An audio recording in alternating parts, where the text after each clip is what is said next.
नेपाल, जय Nepal, vote हालौं रुखमा। धन्यवाद, thank you. देखि यो गीत सुन्दै आउनु भएको छ।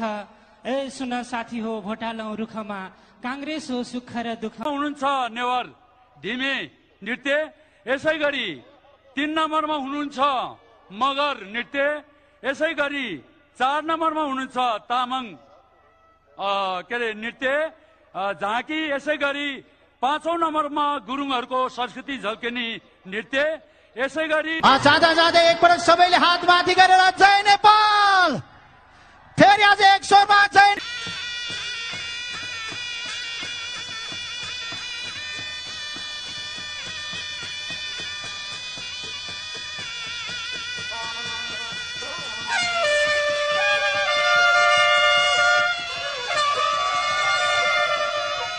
नेपाली कांग्रेसका सभापति एवं प्रधानमन्त्री आदरणीय शेरबहादुर देउवाज्यू मञ्चमा आइसक्नु भएको छ। जोरदार ताली दिएर स्वागत गर्छ।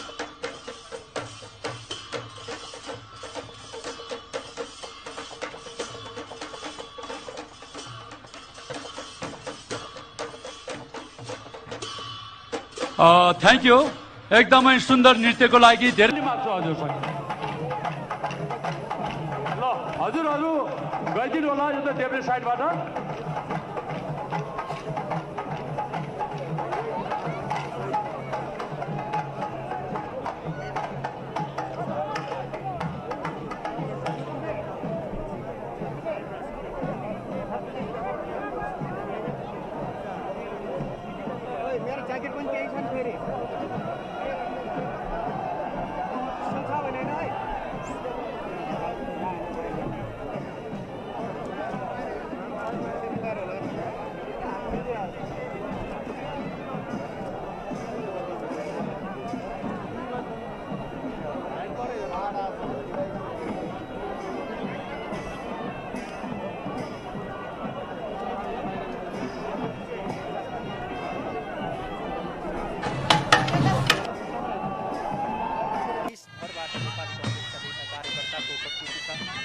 सभापति तथा प्रधानमन्त्री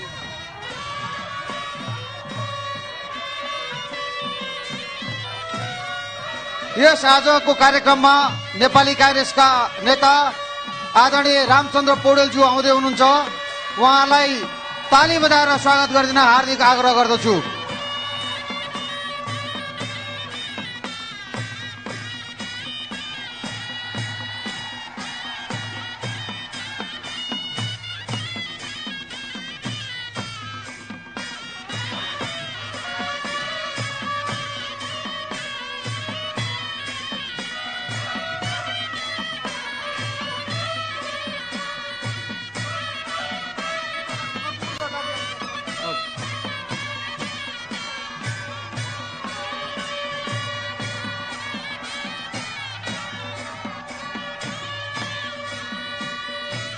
धन्यवाद धन्यवाद। तपाईँहरूको पञ्चबाजे समूहलाई फेरि एकचोटि ताली बजाइदिनु होला हाम्रो महिलाहरूको हौसलाको लागि।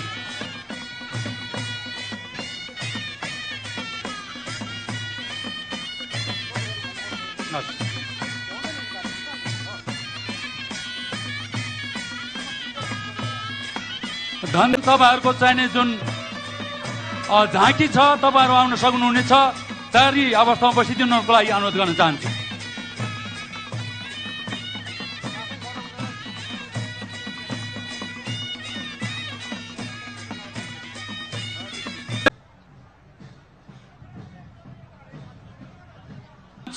मैथिली भोजपुरी नृत्य लिएर आउँदै हुनुहुन्छ कलाकारहरू खसारेबाट।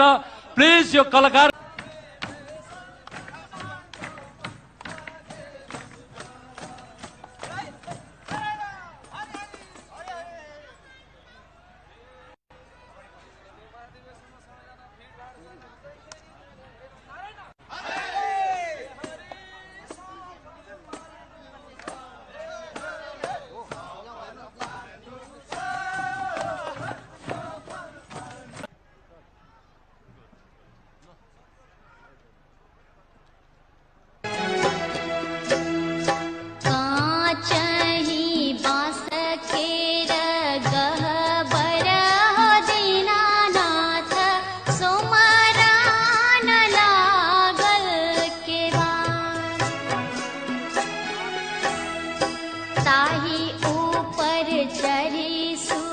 हाम्रो यो कार्यक्रमलाई शुभकामना दिनको लागि भारतीय मित्र कांग्रेस साइडबाट मुकुल वाजपेयी महामन्त्री यहाँ आउनुभएको छ। उहाँलाई ताली पिटेर स्वागत गरिदिनु हुन हार्दिक अनुरोध गर्दछु।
ल नानी बाबुहरू नाच्न ठिक छ होइन?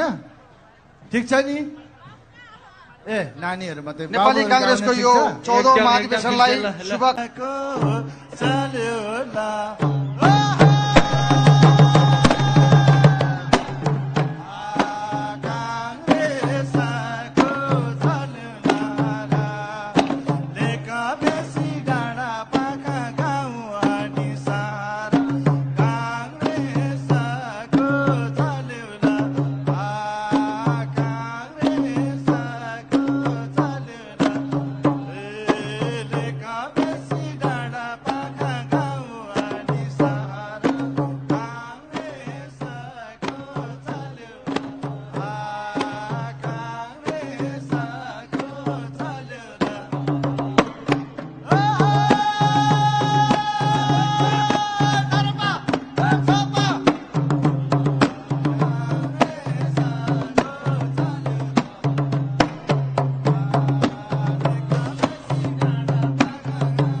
थ्याङ्क यू सम्पूर्ण गुरुङहरूको। ऑल इंडिया कांग्रेस कमिटी AICC का महासचिव श्री मुकुल वासनिक। टिपीको बाटोमा लम्किएर हो चम्किएर हो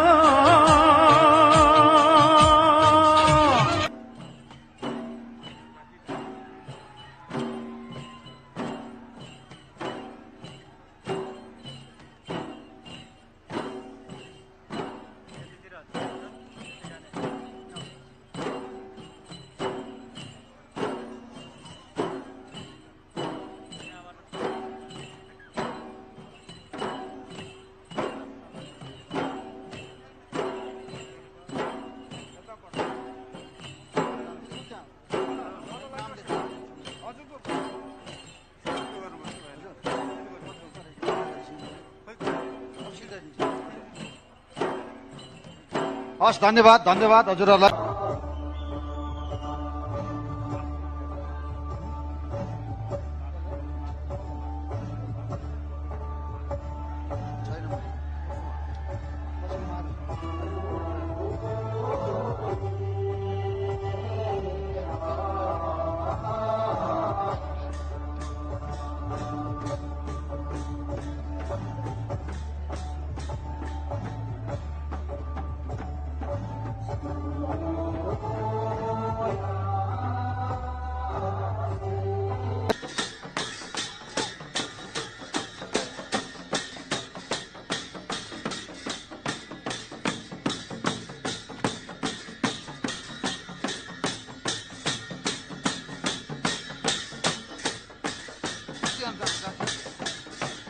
थ्याङ्क यू, धन्यवाद।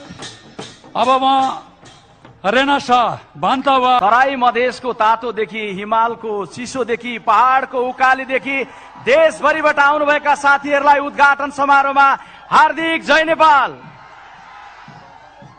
उत्साह, एकता, रूपान्तरण सफल बनाऊ नेपाली कांग्रेसको 14औं महाधिवेशन भन्ने प्रचारात्मक नाराका साथ आज हामी मंसिर 24 गते काठमाडौँ महानगरको यो भृगुडी मण्डप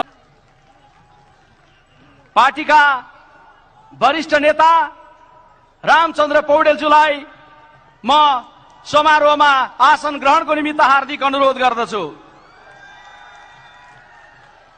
त्यस्तै पार्टीका उपसभापति द्वय विमलेन्द्र निधि र विजय गच्छदारज्यूलाई आसन ग्रहण गरिदिनु हुन म हार्दिक निमन्त्रण गर्दछु।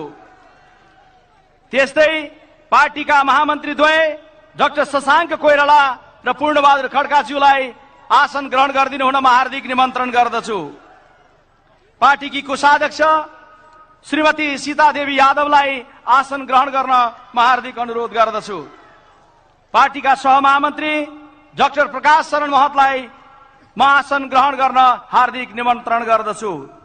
त्यस्तै सहमहामन्त्री सुनिल थापाज्यूलाई आसन ग्रहण गर्नलाई हार्दिक आमन्त्रण गर्दछु। समारोहमा विभिन्न राजनीतिक दलका हाम्रो नेतृत्व पंक्ति आउने क्रम जारी छ। आउनुसँगै क्रमशः आसन ग्रहण गराउँदै जानेछु। अहिले म आसन ग्रहणको क्रम सुरु गर्न चाहन्छु। पूर्व प्रधानमन्त्री एवं नेपाल कम्युनिस्ट पार्टी माओवादी केन्द्रका अध्यक्ष श्री पुष्पकमल दाहाललाई आसन ग्रहण गर्न हार्दिक निमन्त्रण गर्दछु। त्यस्तै पूर्व प्रधानमन्त्री एवं नेपाल कम्युनिस्ट पार्टी एकीकृत समाजवादीका अध्यक्ष श्री माधव कुमार नेपालज्यूलाई आसन ग्रहण गर्न हार्दिक निमन्त्रण गर्दछु। जनता समाजवादी पार्टी नेपालका अध्यक्ष उपेन्द्र यादवज्यूलाई आसन ग्रहण गर्न हार्दिक अनुरोध गर्दछु।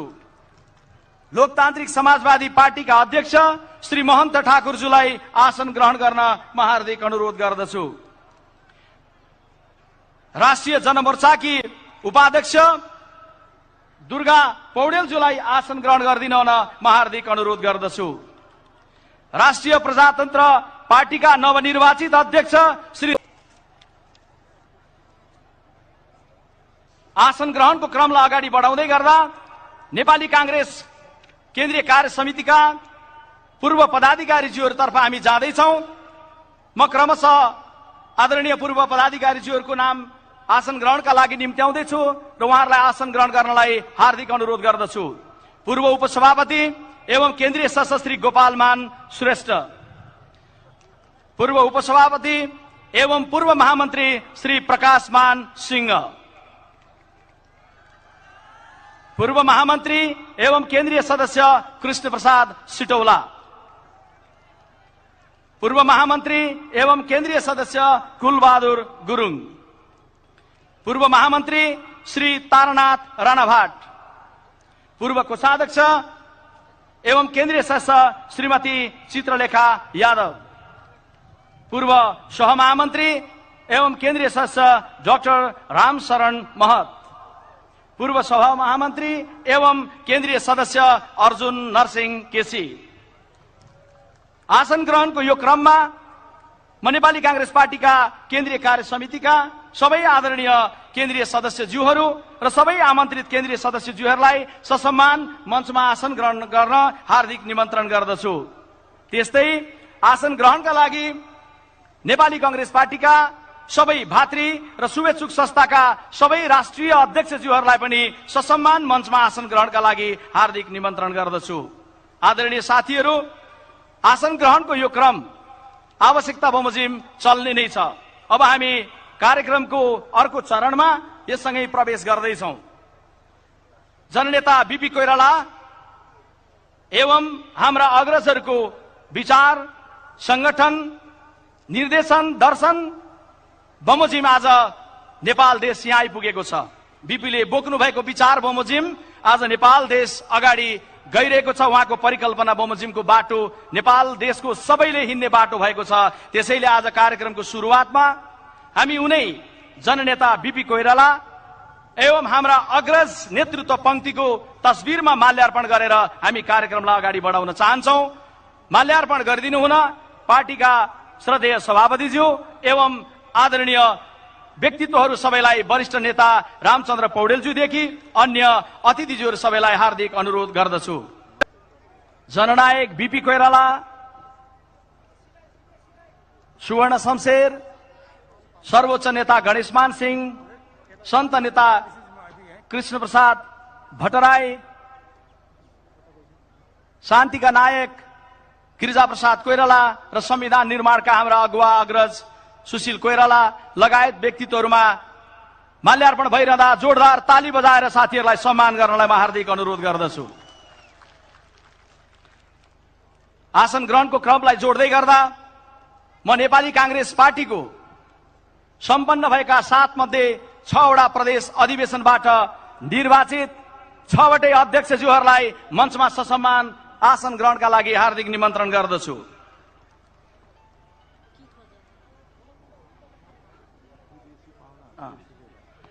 यस क्रममा मित्र राष्ट्रबाट आउनुभएका हाम्रा आदरणीय अतिथिहरू, अल इन्डिया कांग्रेस कमिटीका पूर्व केन्द्रीय मन्त्री एवं all India Congress committee AICC का महासचिव मुकुल वासनिकज्यूलाई आसन ग्रहण गर्न हुन म हार्दिक निमन्त्रण गर्दछु।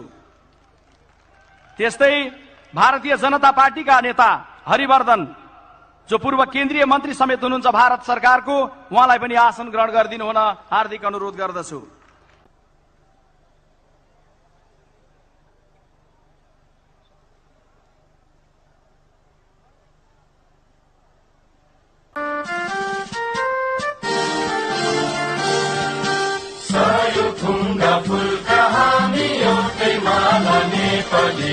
सार्वभौम फैलिएका मेची महाकाली, सायो थुङ्गा फुलका हामी एउटै माला नेपाली। सार्वभौम फैलिएका मेची महाकाली, प्रकृतिका कोटि कोटि सम्पदाको आचल, वीरहरूका रगतले स्वतन्त्र र अचल, ज्ञान भूमि शान्ति भूमि तारै।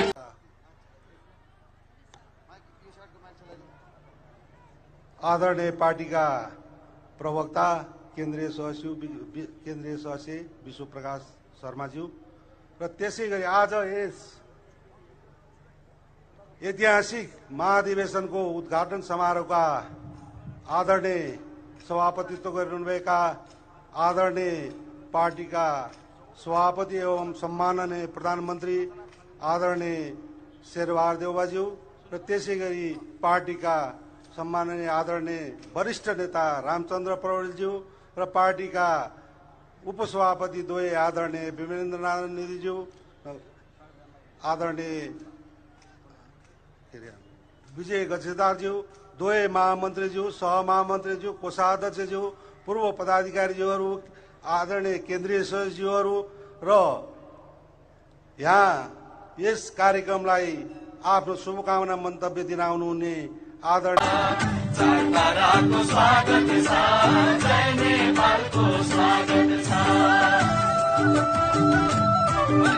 सबैले जय नेपाल, जय नेपाल,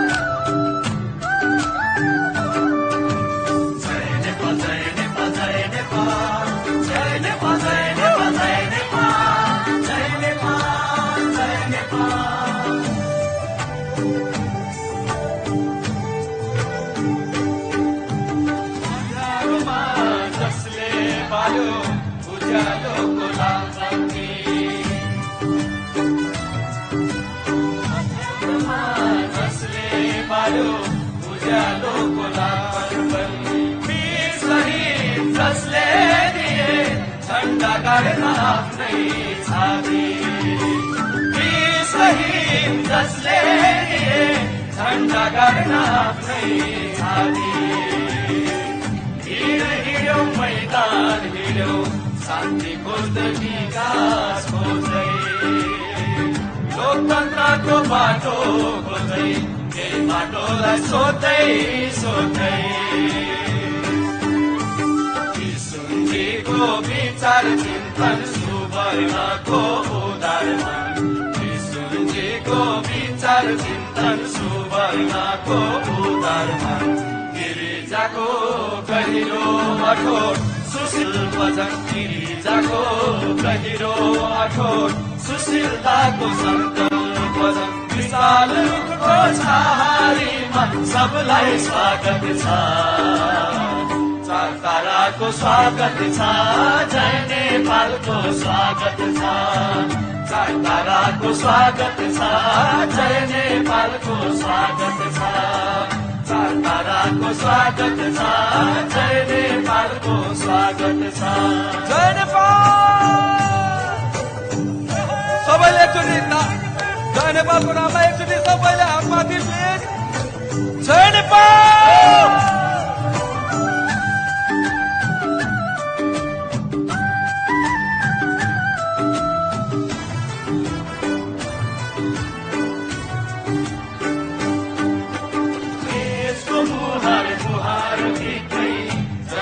देख्यो साझा रंग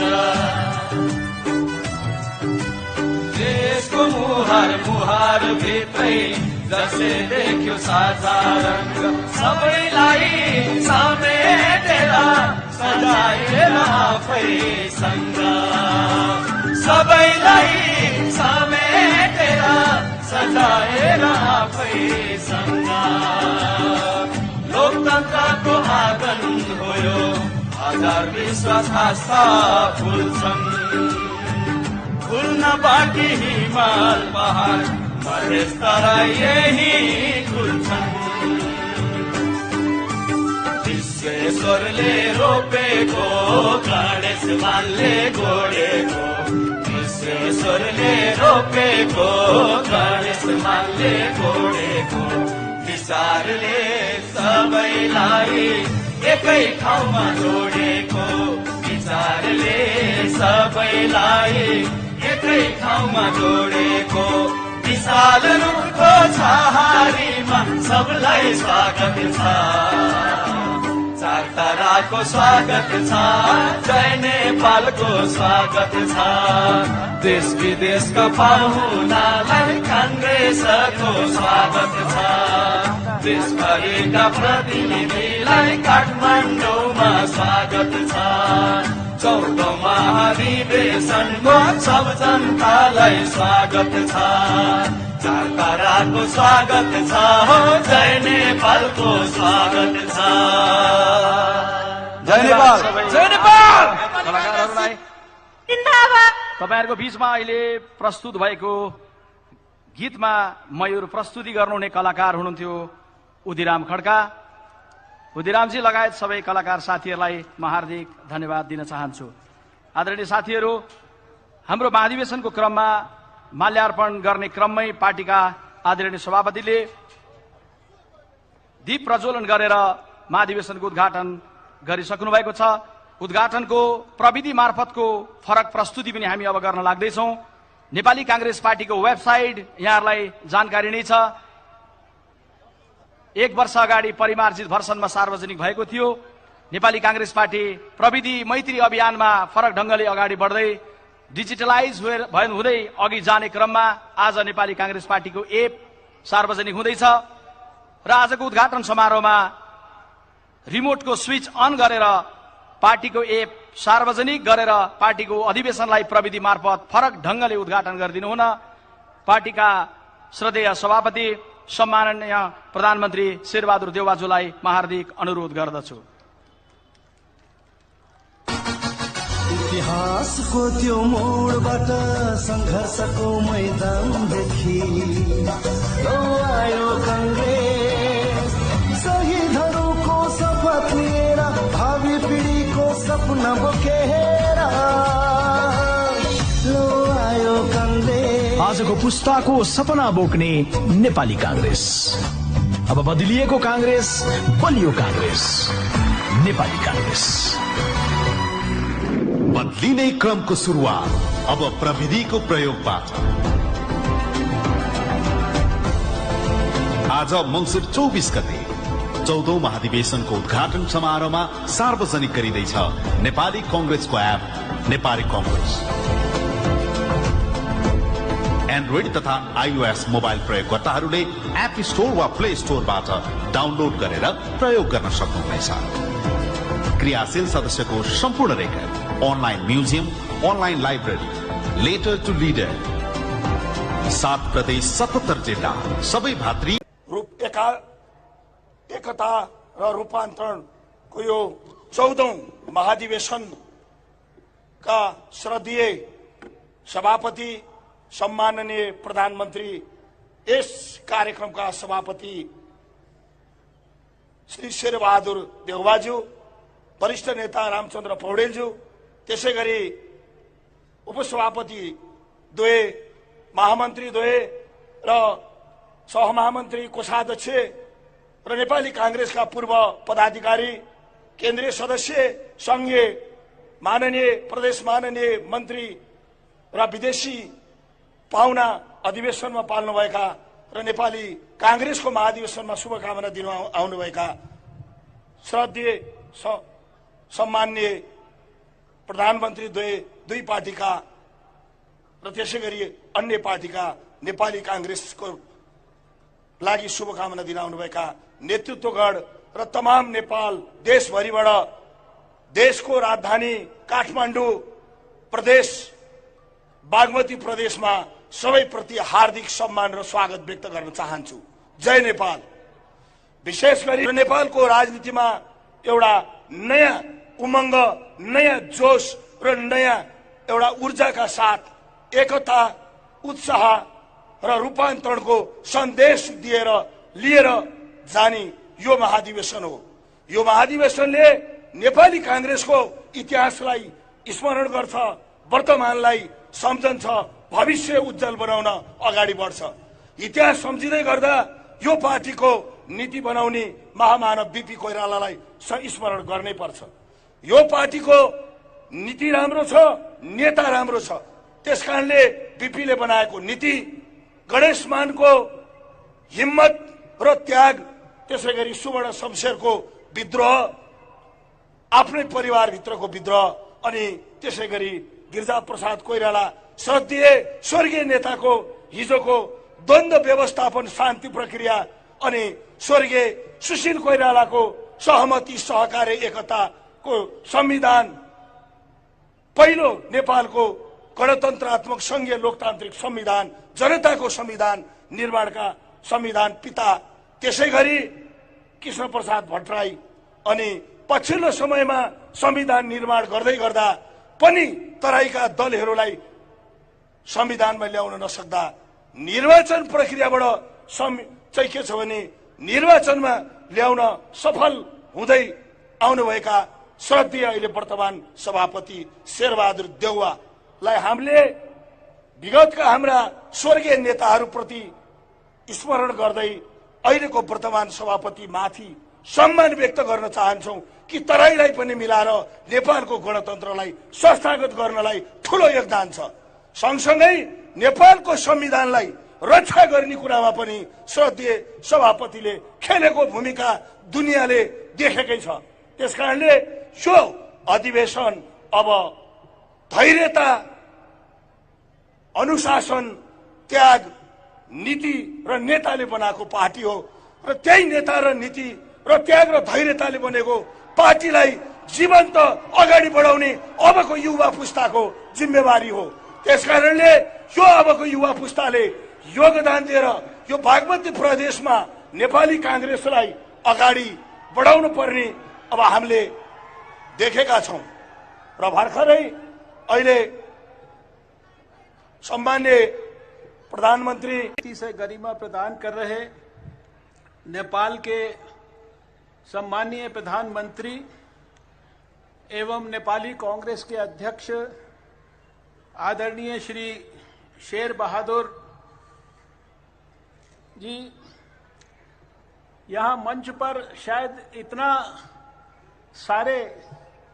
इतने महान और इतने सारे प्रधानमंत्री मैंने आज तक किसी कार्यक्रम में एक साथ मंच पर बैठे हुए नहीं देखे। भारत में दिल का, आत्मा का, दिमाग का गहरा संबंध है। हमारी संस्कृति, हमारी सभ्यता, हमारा अतीत, हमारा हिंदुत्व, ये सारा कुछ शायद वर्षों से, आज भी जो 1950 के अंदर इंडो नेपाल पीस और फ्रेंडशिप के लिए जो ट्रीटी साइन की गई, आज भी उसकी खुशबू, उसकी सुगंध जो है वो पूरे भारत में और पूरे जो है नेपाल के अंदर उसी प्रकार से फैलती है, उसी प्रकार से महसूस होती है। और जब यहां किसी को कोई तकलीफ होती है तो मैं आपको विश्वास के साथ ये कहना चाहता हूं कि भारत के अंदर, एक एक भारत के अंदर रहने वाले व्यक्ति को जितनी तकलीफ आपको होती है, जितना कष्ट आपको होता है, उससे कई गुना ज्यादा तकलीफ भारत के लोगों को होती है। और ये सब कुछ हमने अनेक अवसरों पर देखा है। 2015 के अंदर अप्रैल के महीने में जब इतना भयंकर भूचाल आया था, मैं उस समय नरेंद्र मोदी जी की कैबिनेट के अंदर काम करता था और उस समय हमने देखा कि किस प्रकार से, कितने चिंतित थे हमारे प्रधानमंत्री, कितने चिंतित थे सारे लोग। और 6 घंटे के अंदर अंदर आपने देखा कि किस प्रकार से सब प्रकार की सहायता यहां पहुंचाई गई। स्वास्थ्य मंत्री के रूप में मैंने देखा कि जब कोविड की तकलीफ आई तो फिर भारत के लोगों ने खाली अपने भारतवासियों की चिंता नहीं की, दूसरे लोगों की और विशेषकर अपने पड़ोसियों की और विशेषकर नेपाल के अपने भाइयों बहनों के लिए जब दवाइयों की जरूरत पड़ी, पैरासीटामोल की जरूरत पड़ी, हाइड्रोक्सी क्लोरोक्विन की जरूरत पड़ी, आरटीपीसीआर किट की जरूरत पड़ी, थोड़े समय के बाद वैक्सीन की जरूरत पड़ी, वेंटिलेटर्स की जरूरत पड़ी, ऑक्सीजन की जरूरत पड़ी, किसी चीज के अंदर सहायता करने के अंदर कोई कमी नहीं छोड़ी। आपके प्रधानमंत्री और हमारे प्रधानमंत्री जी के बीच में 2 बार मुलाकात हुई है। एक मुलाकात तो अभी 2 नवंबर को ही हुई थी ग्लासगो के अंदर, जहां इतने महत्वपूर्ण संवेदनशील विषयों पर, क्लाइमेट चेंज और कोविड के कारण आने वाले समय के अंदर कितनी तकलीफ दुनिया को हो सकती है, कैसे दुनिया को उससे उभारा जा सकता है, इतने अत्यंत संवेदनशील विषयों के ऊपर दोनों ने आपस में मिलकर चर्चा की। और हमने देखा प्रधानमंत्री नरेंद्र मोदी जी के दिल की धड़कन को मैंने महसूस किया है, उनके जज्बे को मैंने बहुत नजदीक से भांपा है। वो एक सुदृढ़, मजबूत, स्थिर नेपाल, और जिसके अंदर भारत और नेपाल के बीच की जो हमारे संबंध हैं वो दिन प्रतिदिन और ज्यादा मजबूत हो। हमारे जो संबंधों के 3 सी हैं, उसमें कल्चर है, कनेक्टिविटी है, और ये जो कल्चर है, कनेक्टिविटी है, कनेक्टिविटी में चाहे वो रोड की कनेक्टिविटी हो, चाहे वो एयर की कनेक्टिविटी हो, चाहे वो रेल की कनेक्टिविटी हो, चाहे वो ट्रेड को, बिजनेस को, इन सब चीजों का ease of trade, ease of business, energy के मामले में मुझे याद है जब अर्थक्वेक हुआ था तो इसी काठमांडू के अंदर हमारे लोगों ने 3 आपके सब स्टेशन जो है उनको दोबारा से जो है स्थिर करने के लिए किस प्रकार से प्रयास किया था। भारत के लोग, भारत के नेता, भारत के प्रधानमंत्री और हमारी भारतीय जनता पार्टी के नेता जेपी नड्डा जी, उन सब ने हृदय की गहराइयों से नेपाल के लोगों के लिए अपनी शुभकामनाएं भेजी हैं। और मैं इस अवसर का उपयोग उन शुभकामनाओं को आप तक पहुंचाने के लिए यहां पर खड़ा हुआ हूं। आपके बहुत सारे लोग यहां पर डेलीगेशन ने भारत में पिछले समय में गए हैं। हमारे डॉक्टर विजय चौथाईवाला जी और मैं वो भी टीम के साथ यहां पर आए हैं। और प्रकाश जी ने, आपके फॉर्मर फॉरेन मिनिस्टर, उन्होंने भारत में जाके जेपी नड्डा जी के साथ, उन्होंने भारत में जाकर हमारे उत्तर प्रदेश के मुख्यमंत्री के साथ, हमारे फॉरेन मिनिस्टर के साथ बहुत सारी महत्वपूर्ण मीटिंगें की हैं।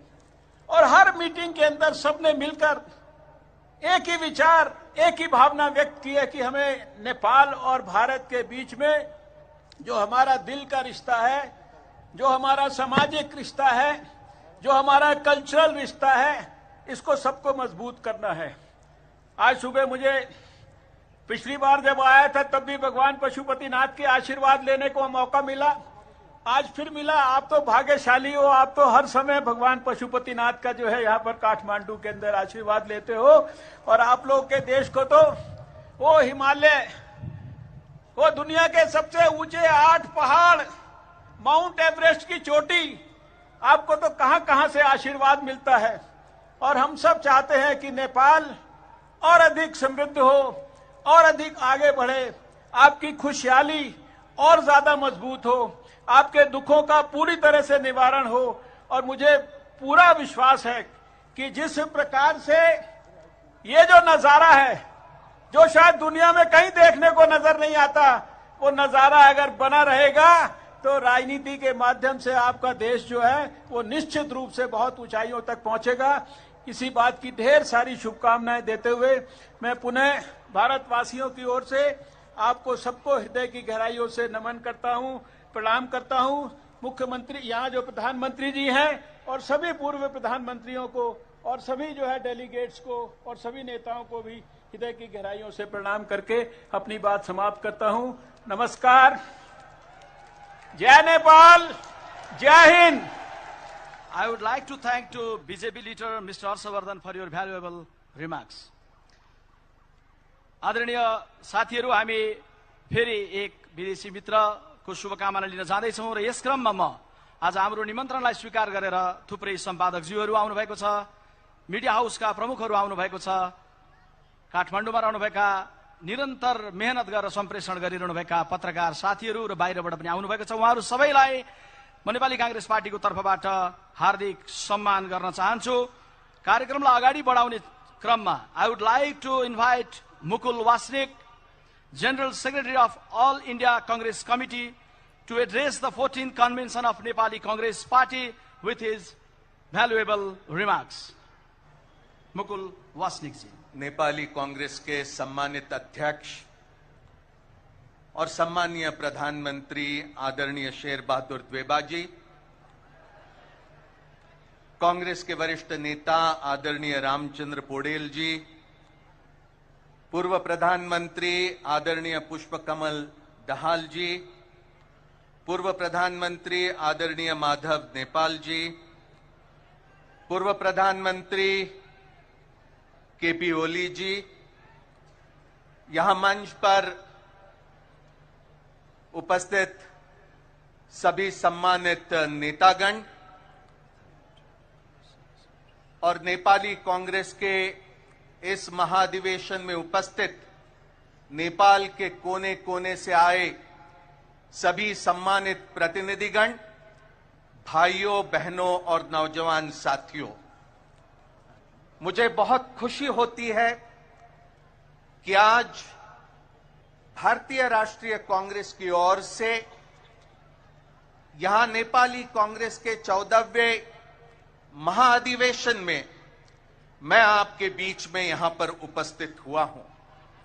मैं भारत के लोगों की ओर से भारतीय राष्ट्रीय कांग्रेस के अध्यक्ष आदरणीय सोनिया गांधी जी की ओर से और हमारे पार्टी के समस्त नेताओं की ओर से आपका नेपाली कांग्रेस का ये महाधिवेशन यशस्वी बने, ये शुभकामना देने के लिए मैं यहां पर उपस्थित हुआ हूं। 34 साल पहले 1947 में मुझे संयुक्त राष्ट्र संघ के महाधिवेशन में बोलने का मौका मिला था। उस समय मुझे जिस तरह से गौरवान्वित होने की एक भावना थी, उसी तरह से आज नेपाली कांग्रेस के महाधिवेशन के सामने बोलते हुए मुझे गौरव की अनुभूति होती है, क्योंकि आप लोकतंत्र की एक बहुत महत्वपूर्ण कड़ी है, इसकी पूरी तरह से मुझे जानकारी है। The Indian national Congress is confident that Nepal would continue to make progress towards peace, prosperity, and all-round development. The promulgation of the Constitution in September 2015 was an important development that had helped to consolidate multi-party constitutional democracy in Nepal and the establishment in Nepal of federal democracy. The Indian National Congress and Nepali Congress share a historic relationship. Leadership of both the parties have enjoyed mutual trust and respect. Over the years, there has been a rich and frank exchange of views that has helped in promoting mutual understanding. Regular exchange of visits at the highest level between the two parties demonstrates the priority that we attach to our relationship. India attaches highest priority to its relations with Nepal, a friendly neighbor. India's interest is in the peaceful, united, inclusive, and stable Nepal.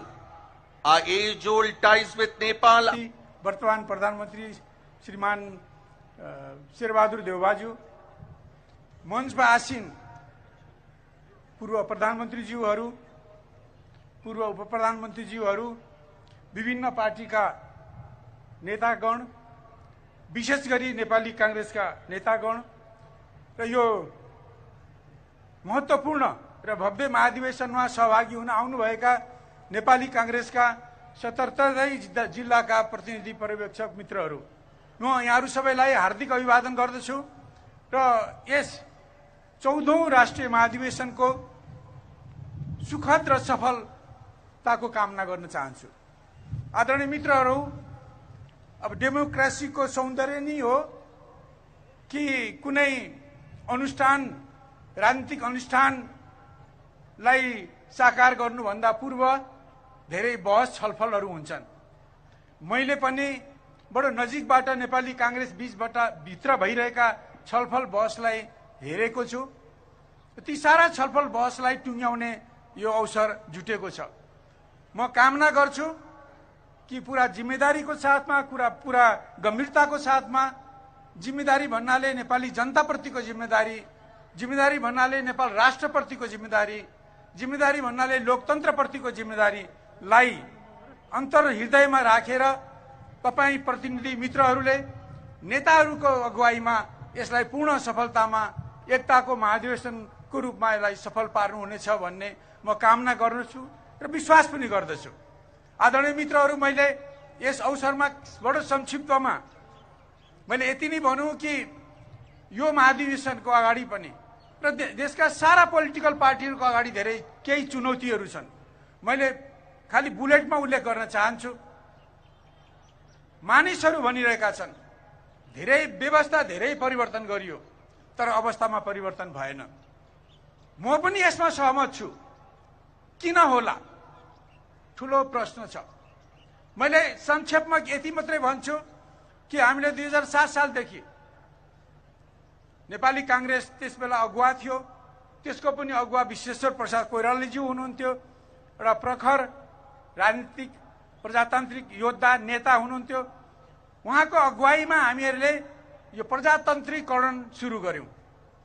मैले यहाँलाई स्मरण गराउँ कि हामीले प्रजातन्त्रीकरण सुरु गर्यौं, तर हामीले यो भुल्यौं कि प्रजातन्त्रीकरण सँगसँगै अवांछित बाह्य प्रभाव र हस्तक्षेपहरू पनि आए। हामीले यो भुल्यौं। अहिलेसम्म पनि हामीले हाम्रो न्यारेटिभ्सहरूमा, हाम्रो व्याख्यानहरूमा यो पक्षलाई प्रत्यक्ष प्रभाव पार्छ। हिजोभन्दा बढी हामीले अझ बढी असंलग्न हुनुपर्ने छ, अझ बढी तटस्थता अपनाउनु पर्ने छ, अझ बढी हामीले पञ्चशीलको आधारमा आफ्नो स्वतन्त्रता, सार्वभौमिक सत्तालाई जोगाउने प्रयत्न गर्नुपर्ने छ। यहाँ कहीँ त्रुटि भएका छन् कि? हामीले धेरै पहिलेदेखि 1947 देखि जुन मुलुकसँग हामीले कूटनैतिक सम्बन्ध राख्यौं, विकासको साझेदारी गर्यौं, अहिले त्यो मुलुकसँग सम्बन्धित एउटा विवाद हाम्रो अगाडि आइरहेको छ। सहयोग लिनुपर्छ, तर सहयोग हाम्रो असंलग्नताको मूल्यमा होइन, स्वतन्त्रताको मूल्यमा होइन। केही अरब रुपियाँमा हामीले हाम्रो स्वतन्त्रता, असंलग्नतालाई गुमायौं भने हामी धेरै हिजोको द्वन्द्वमा, शीतयुद्धमा भन्दा बढी अहिले धेरै हामीले नोक्सानी भोग्नु पर्नेछ। यतापट्टि सारा नेपालीहरूको ध्यान जानुपर्छ र यो म अनुरोध गर्छु। पुरानो पार्टी, डेमोक्रेसीको निम्ति लड्दै आएको यो पार्टी, जसले आफ्नो झन्डामा यो अधिवेशनसँगै राष्ट्रियताको इस्युहरू पनि धेरै चर्को रूपमा छन्। ती सँगसँगै धेरै यो नेपाली कांग्रेसले लगातार इतिहास कालदेखि नै प्रजातान्त्रिक आन्दोलनमा पनि महत्त्वपूर्ण भूमिका खेल्दै आएको छ। समग्र रूपमा हामी सहकार्य गर्दै पनि 46 को आन्दोलनमा 62-63 को आन्दोलनमा आज संविधान सभाको घोषणा गर्नसम्म पनि सहकार्य गरेर अगाडि बढ्यौं र त्यसले एउटा महत्त्वपूर्ण काम लोकतान्त्रिक गणतन्त्र, धर्मनिरपेक्षता, समावेशिता, महिलाहरूको अधिकारहरूलाई सुनिश्चित गर्न धेरै चीजहरूलाई समावेश गर्न सफल पनि भएका छौं र त्यसैले अहिले पनि प्रतिगमनको विरुद्धमा पनि नेपाली कांग्रेससँगै लगातार रूपमै गठबन्धनले पनि महत्त्वपूर्ण भूमिका निर्वाह गर्दै आएको छ र त्यो प्रकारको अहिले पनि विविध कोणबाट प्रतिगमनका अवरोधहरू आइरहेको अवस्थामा त्यसलाई पनि चिर्नको निम्ति अझै मजबुत पाराले अगाडि जानको निम्ति यो राष्ट्रियताको इस्युहरूलाई लिएर पनि त्यस जनताको इच्छा आकांक्षा देशको परिस्थितिलाई मध्यनजर गर्दै एउटा सही प्रकारको निकास यो महाधिवेशनले दिनेछ भन्ने पूर्ण आशा एवं विश्वास गर्दै फेर पनि अब नवनिर्वाचित कार्य समिति जुन बन्न गइरहेको छ निर्वाचनबाट त्यो कार्य समिति एउटा जोश र होससँगै मिलेर महत्त्वपूर्ण निर्णय लिनको निम्ति राष्ट्रियताको सवालमा विशेष रूपले महत्त्वपूर्ण निकास एउटा दिनको निम्ति यो महाधिवेशनले भूमिका खेल्नेछ भन्ने पूर्ण आशा एवं विश्वास गर्दै फेरि पुनः यो 14औं महाधिवेशन भव्य र शानदार रूपले मन्त्री पुष्पकमल दाहालज्यू, पूर्व प्रधानमन्त्री माधव कुमार नेपालज्यू, विभिन्न राजनीतिक दलका प्रमुख तथा प्रतिनिधिहरू, विदेशी पाहुनाहरू, नेपाली कांग्रेसका नेतागण, देशभरबाट नेपाली कांग्रेसको यो 14औं महाधिवेशनमा सहभागी हुन आउनुभएका महाधिवेशन प्रतिनिधि कांग्रेसीजन, उपस्थित भद्र महिला तथा सज्जनवृन्द, पत्रकार साथीहरू, म सबभन्दा छोटो वक्ताको रूपमा रहन्छु। म पहिलो त नेपाली कांग्रेसको जो नेपालको जेठो राजनीतिक दल उसको यो 14औं महाधिवेशनको पूर्ण सफलताको शुभकामना व्यक्त गर्न चाहन्छु। अहिले नेपालको राजनीतिमा र खास गरी यो समय र यो महिना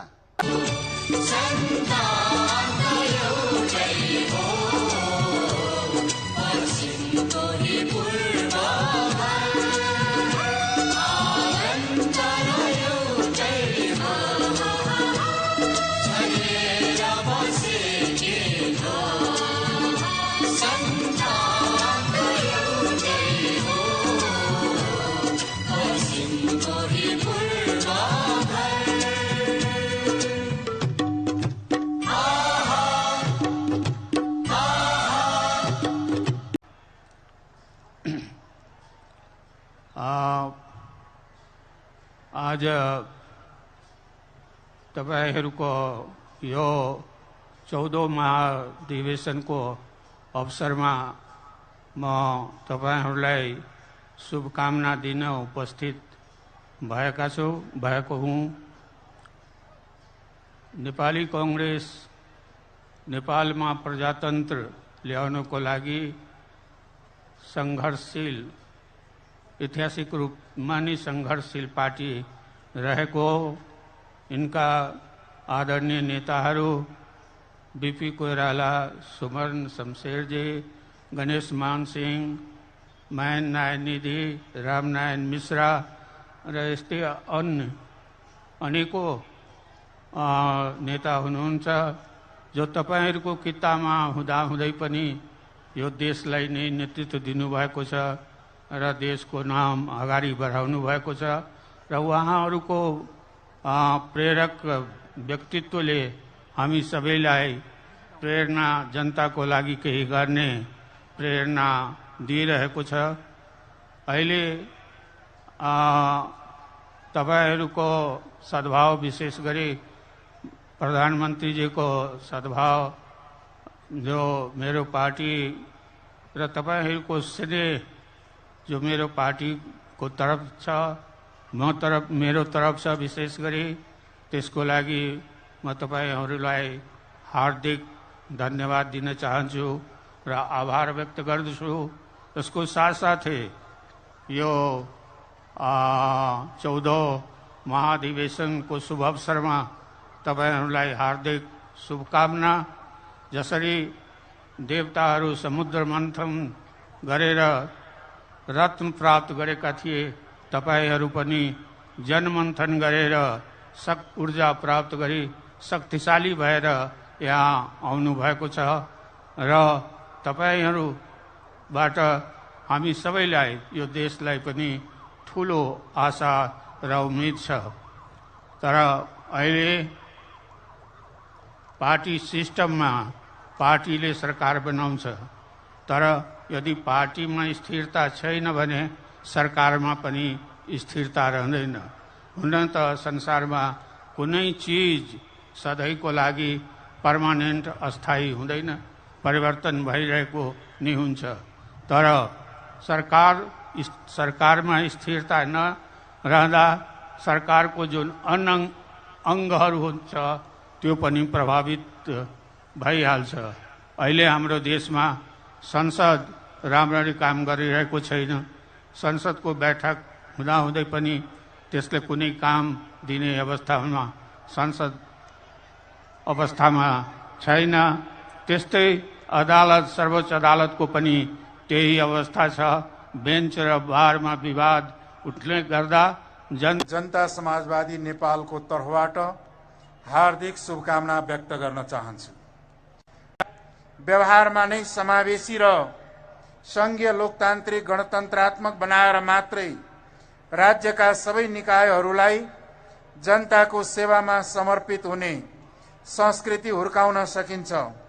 नेपाली जनतामा व्याप्त रहेका असमानता, गरिबी, बेरोजगारी र अशिक्षालाई अन्त्य गर्दै मधेसी, आदिवासी जनजाति, दलित, थारू, मुस्लिम, पिछडा वर्ग र अल्पसंख्यक समुदायलाई समानता, स्वतन्त्रता र आर्थिक तथा सामाजिक न्यायको प्रत्याभूतिका साथै सबै खाले शोषण, उत्पीडन, विभेद र असमानतालाई अन्त्य गर्दै नेपाली जनताले गर्न सक्दछौं।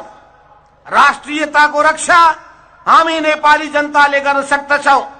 लोकतन्त्रलाई सुदृढ गर्ने काम हामी गर्न सक्दछौं र समाजवादको यात्रामा सामाजिक न्याय, सामाजिक समानता, विकास, समृद्धिको यात्रामा हामीले अगाडि बढ्नुपर्छ। अवश्यहरू हाम्रो राजनीतिमा धेरै विकृतिहरू छन्, पार्टीभित्र पनि छन्, राजनीतिमा, राज्य सत्तामा पनि छन्। ती विकृतिहरूलाई हामीले पन्छाउनुपर्छ। विकृतिका वाहकहरूले विकृति फैलाइराख्ने, हामी टुलु टुलु हेरेर बस्ने, त्यो स्वीकार हुन सक्दैन। त्यसो हुनाले नेपाली राजनीतिका विकृतिहरू के छन्? त्यो विकृति सुरु हुन्छ भ्रष्टाचारबाट, सत्ताको दुरुपयोग गर्ने प्रवृत्तिबाट, मैमत्त गर्ने प्रवृत्तिबाट, लोकतन्त्रको मूल्य मान्यतालाई कुल्चिने प्रवृत्तिबाट, अरूको सम्मान नगर्ने प्रवृत्तिबाट, अरूको मर्यादा नगर्ने प्रवृत्तिबाट। त्यसो हुनाले साँचो अर्थमा हामी लोकतन्त्र चाहन्छौँ भने लोकतन्त्रका मूल्य र मान्यतालाई हामीले आत्मसात गर्नुपर्दछ। म सम्झिरहेको छु 2062-63 को त्यो जनआन्दोलनका दिनहरू, कसरी तपाईँ हामी सँगसँगै हातेमालो गर्दै अगाडि बढेका थियौं। म आफै गिरिजाप्रसाद कोइराला, त्यो बेलामा शेरबहादुरजी, रामचन्द्र पौडेल लगायतका सबै नेताहरू, एउटाको नाम भनौँला, अर्को नाम छुट्ला, चित्त नदुखाउनु होला। हामी सबै मैदानमा उत्रिएका थियौं र तपाईहरू सबैको र हाम्रो त्याग, तपस्या र बलिदानको भावनाले हामीले नेपालको राजनीतिलाई परिवर्तन गरेका थियौं, नयाँ उचाइमा पुर्याएका थियौं। तर सत्ता परिवर्तन मात्रै मुख्य कुरा होइन, अब सामाजिक रूपान्तरणको काम बाँकी छ, आर्थिक रूपान्तरणको काम बाँकी छ, सांस्कृतिक रूपान्तरणको काम बाँकी छ। सुशासनको प्रत्याभूति गर्नुपर्छ। युवाले रोजगारी पाउनै पर्छ। नेपालीहरूको जुन हरबिजोग भइरहेको छ, शोषण, दमन, अन्याय, अत्याचार, विभेद, यो सबै अन्त्य हुनुपर्दछ। किसानले कृषिमा जसरी उनीहरूले आफूलाई समर्पित गरेका छन्, उनीहरूको हितको रक्षा गरिनुपर्छ।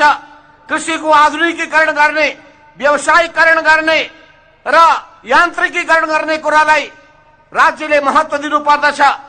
हाम्रो देशको आफ्नै पहिचान छ, आफ्नै स्वाभिमान छ। नेपालको आफ्नै सांस्कृतिक धरोहरहरू छन्, त्यसको रक्षा गर्नुपर्छ। तर राम्रो संस्कार हामीले अवलम्बन गर्नुपर्छ। असल संस्कार सिक्नु पर्दछ। राम्रो बानी बेहोरा काम कम गरेका छौं। त्यसो हुनाले काम गरेर परिणाम देखाएर हामी चल्न सक्यौं भने मात्रै जनताले हामीलाई पत्याउनेछन्।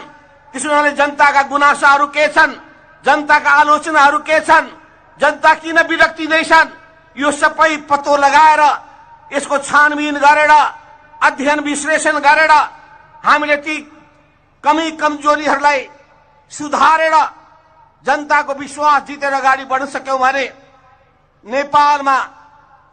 नेपालको विकासको विशाल सम्भावना विद्यमान छ। हामीले निराश हुनुपर्ने केही आवश्यकता छैन। त्यसो हुनाले हाम्रा सिस्टमहरूमा त्रुटि छन् भने त्यसलाई सुधार गर्नुपर्छ। पार्टीहरू गम्भीर हुनुपर्छ। सिङ्गो जनता जागृत हुनुपर्छ।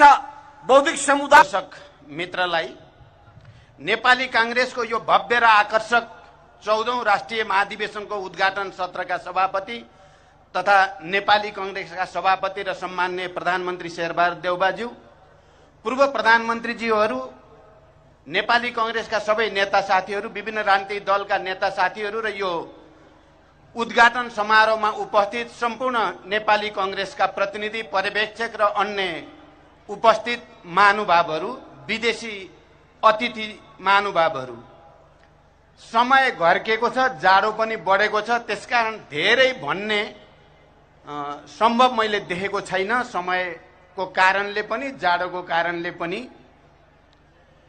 यहाँ अघि भारतीय जनता पार्टीका नेता र पूर्व मन्त्रीले बडो सुखद आश्चर्यको रूपमा व्यक्त गर्नुभयो। मञ्चमा थुप्रै पूर्व प्रधानमन्त्री, यति धेरै पूर्व प्रधानमन्त्री एउटै मञ्चमा कहिल्यै देखेको थिइनँ भन्नुभयो। हुन त उहाँ भर्खरै जानुभयो। म उहाँलाई के सुनाउन चाहन्थे भने तपाईलाई अर्को सुखद आश्चर्य सुनाउन चाहन्छु। यी सबै पूर्व प्रधानमन्त्रीहरू सबैले एकले अर्कालाई बनाएका पूर्व प्रधानमन्त्री हुन्। यो अनौठो संस्कृति नेपालमा बडो राम्रोसँग देखिएको छ। हामी आपसमा विचारमा, राजनीतिमा बेला बेलामा निकै चर्को प्रतिस्पर्धा पनि गर्ने गरेका छौं र जरुरी पर्दा हामीले एकले अर्कालाई हातेमालो गरेर प्रधानमन्त्री बनाउन पनि पछि परेका छैनौं। यो संस्कृति पनि भारतीय जनता पार्टीका नेतालाई मैले भन्न चाहेको थिएँ। उहाँ गइसक्नुभयो, सायद सुन्नु होला उहाँले। र यहाँ अघि विचार प्रस्तुत हुने क्रममा एकजना वक्ताले नेताहरू आए भने अहिले देशमा गाउँघरमा चोर आयो भन्छन् जनताले भन्नुभयो। तपाईहरुले सुन्नुभयो। यो साँचो हो त साथीहरू? होइन, गलत हो।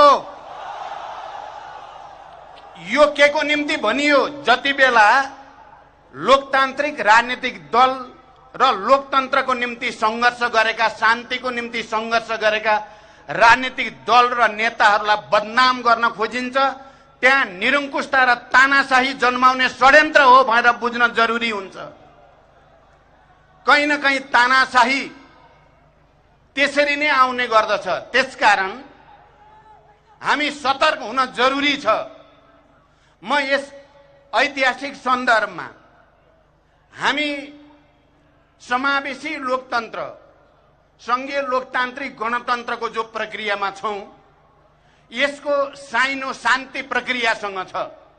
म एकचोटि फेरि तपाईहरुको महाधिवेशनमा दिवंगत गिरिजा प्रसाद कोइरालालाई स्मरण गर्न चाहन्छु। 7 राजनीतिक दलको तर्फबाट गिरिजा प्रसाद कोइराला र तत्कालीन नेकपा माओवादीको तर्फबाट विस्तृत शान्ति सम्झौतामा मैले हस्ताक्षर गरिसकेपछि अहिलेको नेपालको लोकतान्त्रिक प्रक्रियाले गति लिएको हो र आजको बिन्दुसम्म आएको हो। म तपाईँ नेपाली कांग्रेसका हजारौं कार्यकर्ता र लाखौं शुभचिन्तकहरू गिरिजा प्रसाद कोइरालाको अवसान हुँदा गिरिजाको आह्वान, गिरिजाको सपना शान्ति र संविधान भनेर नारा लागेको म स्मरण गर्न चाहन्छु। अहिले हामी त्यो शान्ति प्रक्रियालाई पूर्णतामा लैजाने र सुरु भएको त्यो लोकतान्त्रिक र समावेशी लोकतन्त्रको प्रक्रियालाई पूर्णतामा लैजाने क्रममा छौं र हामी आफ्नो गन्तव्यबाट, हाम्रो लोकतान्त्रिक गन्तव्यबाट कहीँ कतै विचलित हुनु हुँदैन भन्ने म ठान्छु र म नेपाली कांग्रेसको तपाईहरुको यो महाधिवेशनले आफ्नो राजनैतिक एजेन्डालाई, आफ्नो मिशन शान्ति, संविधान र विकासको मिशनलाई लोकतान्त्रिक गणतन्त्र, संवैधानिक व्यवस्था र राष्ट्रिय स्वाधीनताको रक्षाको मिशनबाट दायाँ बायाँ हुने छैन भनेर विश्वास पनि व्यक्त गर्न चाहन्छु। हामी सबैले, सबै राजनीतिक दल र नेताहरूले सोच्नु पर्ने कुरा के भएको छ भने हामीले निरङ्कुशताको विरुद्धको लडाईँमा, तानाशाहीका विरुद्धको लडाईँमा, कुनै पनि किसिमको त्यसकालको प्रतिक्रियावादी प्रतिगमनकारी गतिविधिका विरुद्धको लडाईँमा हामीले एकता प्रदर्शन गरेका छौं। चाहे त्यो पञ्चायत विरोधी आन्दोलनको क्रममा होस्, 36 सालको ऐतिहासिक जनआन्दोलनको कुरा गरौं, या 46 सालको ऐतिहासिक जनआन्दोलन जसले पञ्चायती तानाशाहीलाई अन्त्य गर्यो त्यो आन्दोलनको कुरा गरौं, या शान्ति प्रक्रिया हुँदै 12 बुँदे समझदारी र अनि 19 दिनको ऐतिहासिक संयुक्त जनआन्दोलनको कुरा गरौं, हामीले त्यहाँ एकताको प्रदर्शन गरेका छौं। नेपाली जनताले वीरता र बलिदानका थुप्रै कीर्तिमानहरू कायम गरेको छ। तर हामी सबैले सोच्नुपर्ने एउटा गम्भीर विषय के छ भने हामी एकल पार्टी सत्तामा जाँदा पनि वा संयुक्त रूपले सत्तामा जाँदा पनि हामीले आन्दोलनको बेलामा जनताको अगाडि जे प्रतिज्ञा र प्रतिबद्धता गरेका हुन्छौं, सत्तामा पुगेपछि हामीले त्यसै अनुसार व्यवहार गर्न सकेका छैनौं। हामी सबैले आत्मसमीक्षा गर्नुपर्ने विषय छ।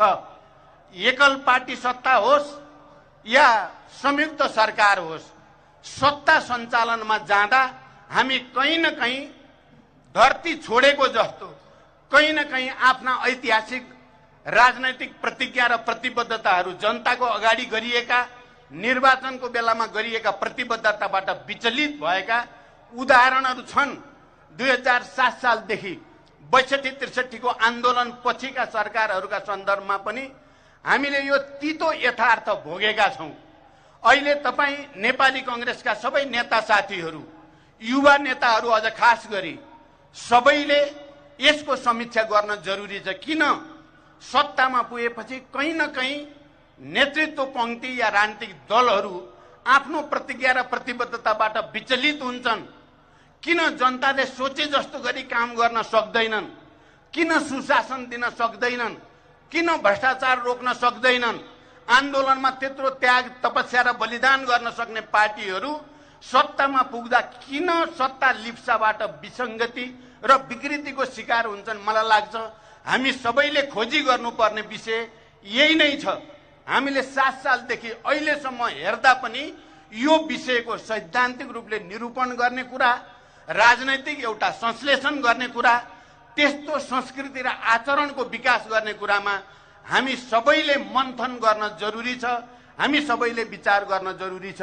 म आफै शान्ति सम्झौतापछि देशको सबभन्दा ठूलो पार्टीको नेताको हैसियतले गणतन्त्रको पहिलो प्रधानमन्त्री हुँदाको स्मरण गर्न चाहन्छु। कहीँ न कहीँ ठूलो पार्टी भएर सत्तामा पुगेपछि कतै न कतै मनोगतवाद, कतै न कतै अहंकार, कुनै न कुनै किसिमको दम्ब आउने र त्यसबाट जनतासँगको सम्बन्ध कमजोर हुँदै जाने अनुभव, तितो अनुभव मैले गरेको छु र मलाई लाग्छ हामी सबैले पनि कुनै न कुनै रूपमा यो अनुभव गरेका छौं। अहिले विभिन्न पार्टीका महाधिवेशन चलेका छन्, सम्मेलनहरू चलेका छन्। देशमा राजनीतिक रूपले अलि असहज परिस्थिति आउने पो हो कि हजारौंले दशकौं लगाएर गरेको संघर्ष र बलिदानबाट प्राप्त भएको यो उपलब्धिहरू, समावेशी लोकतन्त्र सहितको संघीय लोकतान्त्रिक गणतन्त्रमाथि नै आँच आउने हो कि भन्ने प्रश्नहरू खडा भएका छन्। गत सालदेखि नै हामीले त्यस खालका प्रवृत्तिका सङ्केतहरू देख्यौं। अहिले पनि त्यस खालका कहीँ न कहीँ खतराहरू मडराइरहेकै छन्। त्यसकारण हामी सबै जो लोकतन्त्रको निम्ति, गणतन्त्रको निम्ति र यो शान्तिको निम्ति, म अहिले यहाँ अध्यक्षता गरिरहनु भएका सम्माननीय प्रधानमन्त्री शेरबहादुर देउवाजीलाई सम्झिन चाहन्छु यस अर्थमा कि नेपालमा शान्ति वार्ताको सुरुवात गर्ने श्रेय शेरबहादुर देउवाजीलाई नै जान्छ। उहाँले मलाई पहिलो चिठी लेख्नु भयो हो। उहाँले पहिलो चिठी मलाई लेखेर वार्ताको निम्ति उहाँले अपिल गर्नुभयो र अनि क्रमशः वार्ता हुँदै हामीले साँच्चै दुनियाँलाई देखाउने गरी एउटा मौलिक प्रकृतिको शान्ति सम्झौता मात्रै गरेनौं, हामीले शान्ति प्रक्रियाका केही जटिल र निकै चुनौतीपूर्ण विषयहरू सफलतापूर्वक त्यसलाई समापन गर्यौं। यद्यपि केही विषय अझै बाँकी छन्। त्यसकारण नेपाली कांग्रेससँग तपाईहरुको महाधिवेशनमा उभिएर मैले सम्बोधन गर्दै गर्दा, शुभकामना दिँदै गर्दा नेपाली कांग्रेससँग माओवादी पार्टीको र माओवादी अध्यक्षको हैसियतले म प्रचण्डको एक खालको विशिष्ट सम्बन्ध छ। विशिष्ट खाली शान्ति सम्झौताको सन्दर्भमा मात्रै होइन, यो परिवर्तनलाई संस्थागत गर्ने र देशलाई अग्रगति दिने सन्दर्भमा पनि हाम्रो बीचमा गहिरो एकता हुन जरुरी छ। कहिलेकाहीँ म सुन्छु पार्टी र साथीहरू एक्लै हिँड्ने कुरा गर्नुहुन्छ, एक्लै हिँड्नुपर्छ हामी भन्नुहुन्छ। होइन, हामी एक्लै हिँड्ने कुरा अहंकार कसैले पनि नगरौं, हामी मिलेरै हिँड्ने हो। हामीले राजनीतिक प्रतिस्पर्धा गरे पनि त्यो प्रतिस्पर्धा भित्र पनि हामीले एकता खोजिराख्नै पर्ने हुन्छ। र अहिले हामी जे सफलता भनेका छौं एकताबाट, गठबन्धनबाट प्राप्त भएको सफलता हो। 46 सालको आन्दोलनको सफलता, शान्ति सम्झौताको सफलता या 62-63 को आन्दोलनको सफलता सबै राजनीतिक दलहरू, लोकतान्त्रिक राजनीतिक दलहरूको बीचमा भएको एकताको परिणाम हो। त्यसकारण एक्लै हिँड्ने अहंकार गर्न खोज्दा जसले अहंकार गर्यो त्यसको ओह्रालो यात्रा सुरु भयो भन्ने कुरा नेपालको इतिहासले देखाएको छ।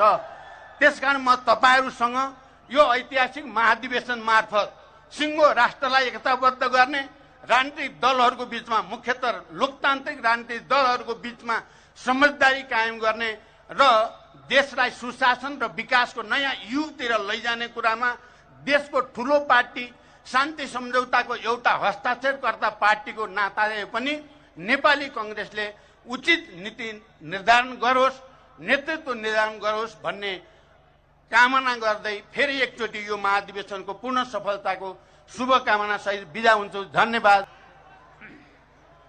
यस कार्यक्रमका अध्यक्ष एवं नेपाली कांग्रेसका सभापति, पूर्व प्रधानमन्त्री र मेरा पुराना मित्र शेरबहादुर देउवाज्यू, विभिन्न दलबाट नेपाली कांग्रेसको यस 14औं महाधिवेशनमा शुभकामना मन्तव्य दिन आउनुभएका नेताज्यूहरू, नेपाली कांग्रेसका नेताज्यूहरू, भर्खरै प्रस्थान गर्नुभएका विदेशबाट आउनुभएका पाहुनाहरू, नेपाली कांग्रेसको यस महाधिवेशनमा पाल्नुभएका प्रतिनिधि मित्रहरू र यस कार्यक्रममा सहभागी हुनुभएका सम्पूर्ण सञ्चारकर्मी लगायत दिदीबहिनी तथा दाजुभाइहरू, सबभन्दा पहिले त म तपाईहरुको यस 14औं राष्ट्रिय कांग्रेसको महाधिवेशनको, नेपाली कांग्रेसको महाधिवेशनको भव्य सफलताको निम्ति नेकपा एमालेको तर्फबाट र मेरो आफ्नो तर्फबाट पनि हार्दिक शुभकामना भन्न चाहन्छु। नेपाली कांग्रेस एउटा पुरानो इतिहास बोकेको, आन्दोलनको इतिहास बोकेको, परिवर्तनको इतिहास बोकेको र नेपालको राजनीतिक परिवर्तन, सामाजिक परिवर्तनमा गौरवपूर्ण योगदान गरेको पार्टी हो। हामी सबैलाई थाहा छ, नेपाली कांग्रेसले म यस महाधिवेशनमा शुभकामना दिइरहँदा आफ्नो त्यो गौरवपूर्ण इतिहास आगामी दिनमा अझ उजिल्याउने गरी प्रस्तुत हुनेछ, अगाडि बढ्नेछ र यस महाधिवेशनले त्यस दिशामा महत्त्वपूर्ण काम गर्नेछ भन्ने म ठान्दछु। मैले अत्यन्त थोरै बोल्नु छ आज, किनभने मभन्दा पछि प्रधानमन्त्री सभापति शेरबहादुर देउवाजी पनि बोल्नु छ। उहाँको पालो वर्षगाँठ अस्ताउनभन्दा पहिले नै आए हुन्थ्यो भन्ने मेरो शुभकामना छ। त्यसकारण म छोटो बोल्न चाहन्छु। म कसैको कुरामा वाद प्रतिवाद वा केही गरिरहन चाहन्न। म आज यहाँ शुभकामना दिन आएको हुँ। मेरो राजनीति म आफ्नै मञ्चहरूमा पर्याप्त गर्न पाउँछु, मलाई मञ्चहरूको कमी छैन। हामीले महत्त्वपूर्ण उपलब्धिहरू हासिल गरेका छौँ। नेपाल जहाँ थियो त्यहीँ छैन, जहाँ थियो त्यहीँ छ भन्ने कुरा गलत हो। राणा शासनमा भएको नेपाल, अन्धकार युगमा भएको नेपाल, राजनीतिक दलहरूले राणा शासन उल्टाउनेदेखि राजतन्त्र फाल्नेदेखि सङ्घीय लोकतान्त्रिक गणतन्त्र ल्याउने सम्मको नागरिक स्वाभिमान बढाउने स्थापित गर्ने कामसम्मको महत्त्वपूर्ण अभिभारा, देश विकास गर्ने सम्मको महत्त्वपूर्ण अभिभारा राजनीतिक दलहरूले लिएका छन्। त्यसमा पनि खास गरी नेपाली कांग्रेस, नेकपा एमाले जस्ता प्रमुख र महत्त्वपूर्ण पार्टीहरू जसको लामो इतिहास छ आन्दोलनमा, ती पार्टीहरूले महत्त्वपूर्ण भूमिका लिएका छन् र आज अब यस उपरान्त पनि देशको राजनीतिलाई, देशको अर्थतन्त्रलाई, देशको सामाजिक विकासलाई र देशको संस्कृतिलाई रक्षा सम्वर्धन गर्ने र अगाडि बढाउने, सही बाटोमा अगाडि लाने अभिभारा यिनै पार्टीहरूको काँधमा छ।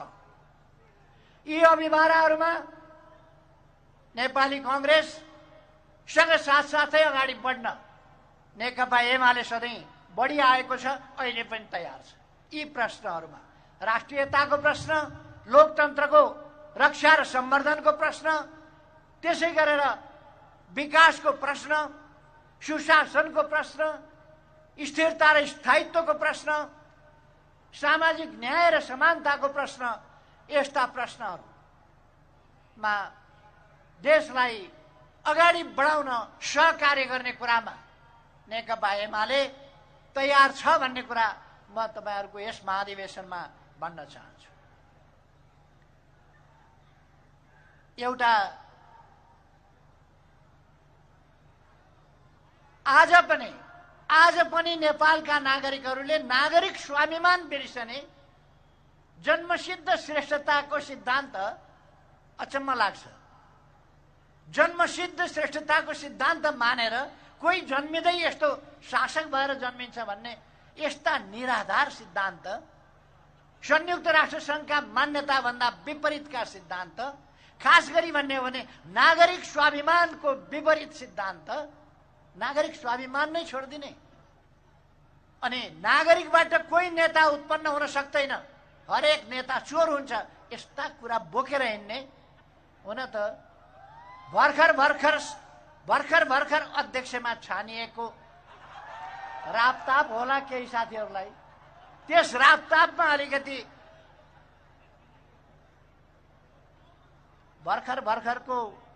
भर्खरको बाछो हिँड्न जान्दैन, अलिक बढी कुद्छ क्या। नयाँ सभापति भएको अलिकति रापताप होला, अलिक समयमा ठिक आउला भन्ने मलाई लाग्छ। मैले अघि भनेका प्रश्नहरूमा अगाडि जान जरुरी छ। सानातिना कुराहरूमा अलमलिन भन्दा राजनीति आफ्ना स्वार्थको रोटी सेकाउने कुरा र त्यस अनुसारको राजनीति होइन। केही साना दलहरूलाई कांग्रेसले औँलो समाउन दिएन भने के होला भन्ने पीर छ, सधैँ सुन्छु।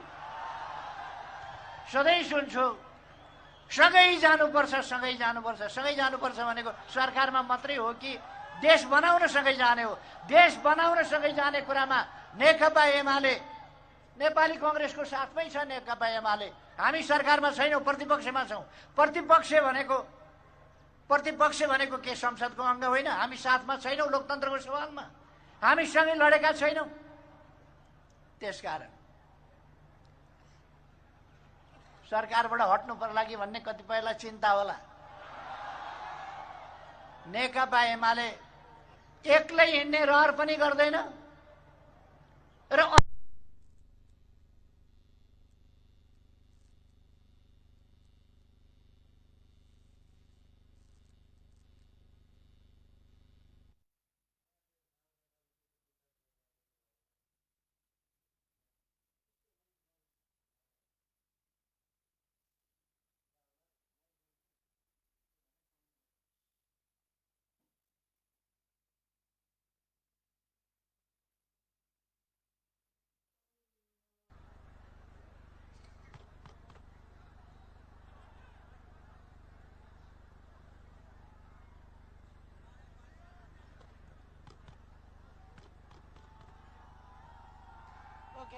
अब मैले छोड्ने शेरबहादुरजीलाई मैले छोड्ने। अब धन्यवाद छ, धेरै धेरै शुभकामना।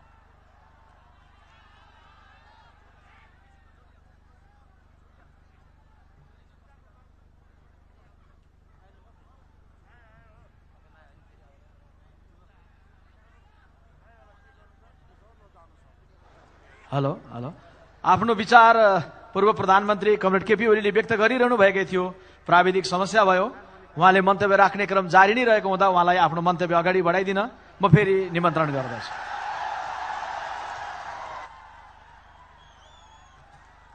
आदरणीय साथीहरू, यसमा चाहिँ आएको छैन क्या हो?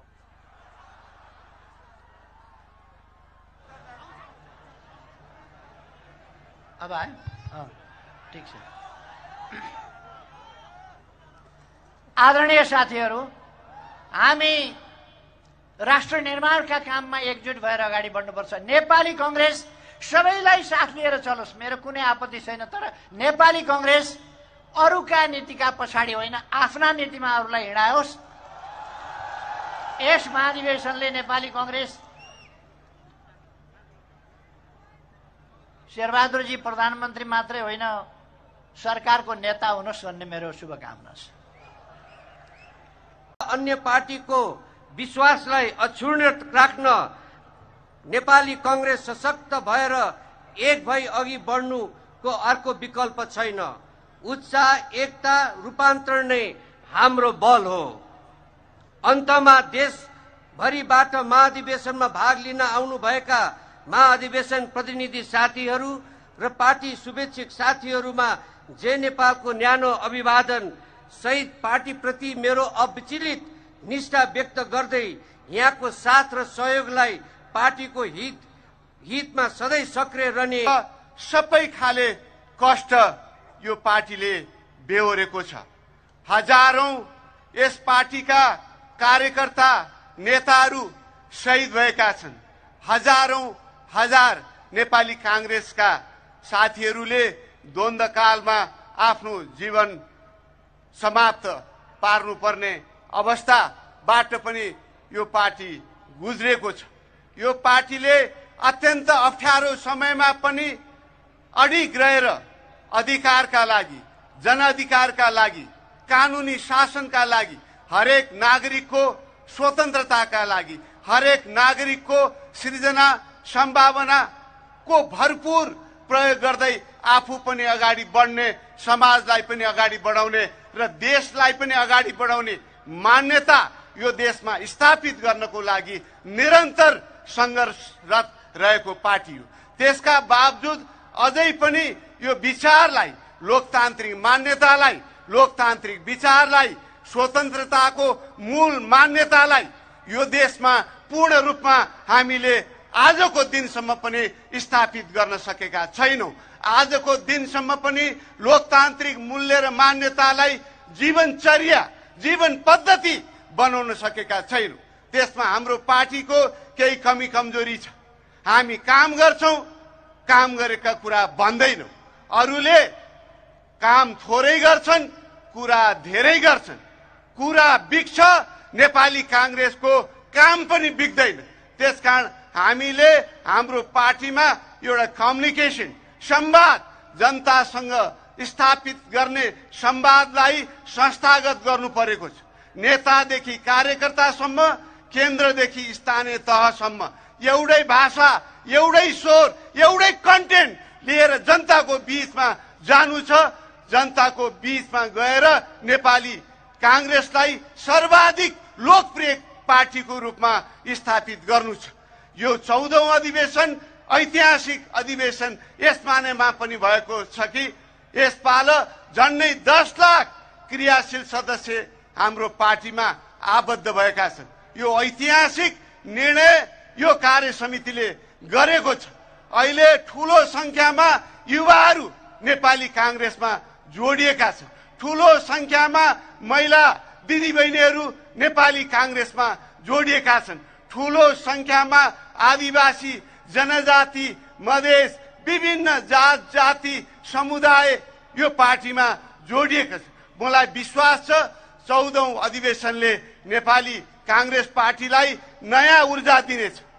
यो पार्टी गतिशील हुनेछ, यो पार्टी आधुनिक हुनेछ, यो पार्टी सूचना प्रविधिमा अब्बल हुनेछ र सम्पूर्ण जुन समसामयिक राष्ट्रिय विषयवस्तुहरू छन्, मुद्दाहरू छन्, ती मुद्दाहरूलाई अप टु डेट गरेर हरेक विषयलाई तत्कालै आफ्नो दृष्टिकोणहरू सार्वजनिक गर्ने र त्यो दृष्टिकोणको आधारमा पार्टीलाई अगाडि बढाउने र विपक्षीहरूले चाहिँ उठाएका मुद्दाहरू, उनीहरूका कमी कमजोरीहरू, उनीहरूका बदमाशीहरूलाई तत्काल चिरफार गरेर जनताको बीचमा लिएर जाने पार्टी हामीले बनाउनु छ। हामीले यो पार्टीका हरेक कार्यकर्ता, जुन लाखा लाख कार्यकर्ताहरू छन्, कुनै पनि नेपाली कांग्रेसका कार्यकर्ताले मैले काम पाइन, म काम गर्न चाहन्छु, जिम्मेवारी मैले केही प्राप्त गरेन, पार्टीले मलाई काम दिएन भन्ने अवस्थाको अन्त्य हामीले गर्नु छ। त्यसकारण साथीहरू, कुनै पनि नेपाली कांग्रेसका कार्यकर्ता साथीहरू कामविहीन भएर चाहिँ बस्नु नपरोस्। कुनै पनि नेपाली कांग्रेसका कार्यकर्ताहरूले हामीले केही जिम्मेवारी पाए हामी त्यो जिम्मेवारी लिने थियौं भन्ने अवस्था हामीले अन्त गर्नु छ। सँगसँगै हामी यो पार्टीमा प्रशिक्षण माथिदेखि तलसम्म एउटै प्रशिक्षण दिएर हाम्रा विचारहरूलाई चाहिँ जनताको बीचमा सम्प्रेषण गरेर लानु छ। हामीले मूल्याङ्कन पद्धतिलाई अप टु डेट गर्नु छ। एउटा पार्टीको जिल्लामा काम गरिरहेको साथीले नेताको अनुहारै नदेखिकन पनि मेरो मूल्याङ्कन हुन्छ, मैले त नेतालाई भेटेकै छैन, मैले त नेतासँग को घरमा पुगेकै छैन, तै पनि मेरो मूल्याङ्कन भएछ र मैले जिम्मेवारी पाएछु भन्ने अनुभूति यो पार्टीमा हामीले दिलाउन सक्नु परेको छ। अहिले यो पार्टीको नेतृत्व शेरबहादुर देउवाले गर्नुभएको छ। उहाँले यो पार्टीलाई एकताबद्ध बनाएर लानु भएको छ। यही एकताको बलमा आउने निर्वाचन हामीले जित्नु छ। यो हाम्रो आन्तरिक प्रतिस्पर्धा हो। हामी प्रतिस्पर्धा गरिराखेका छौं। यो प्रतिस्पर्धा कसैले न कसैले पार्टीको जिम्मेवारी लिनु पर्दछ भन्ने मान्यताका आधारमा गरिएको प्रतिस्पर्धा हो।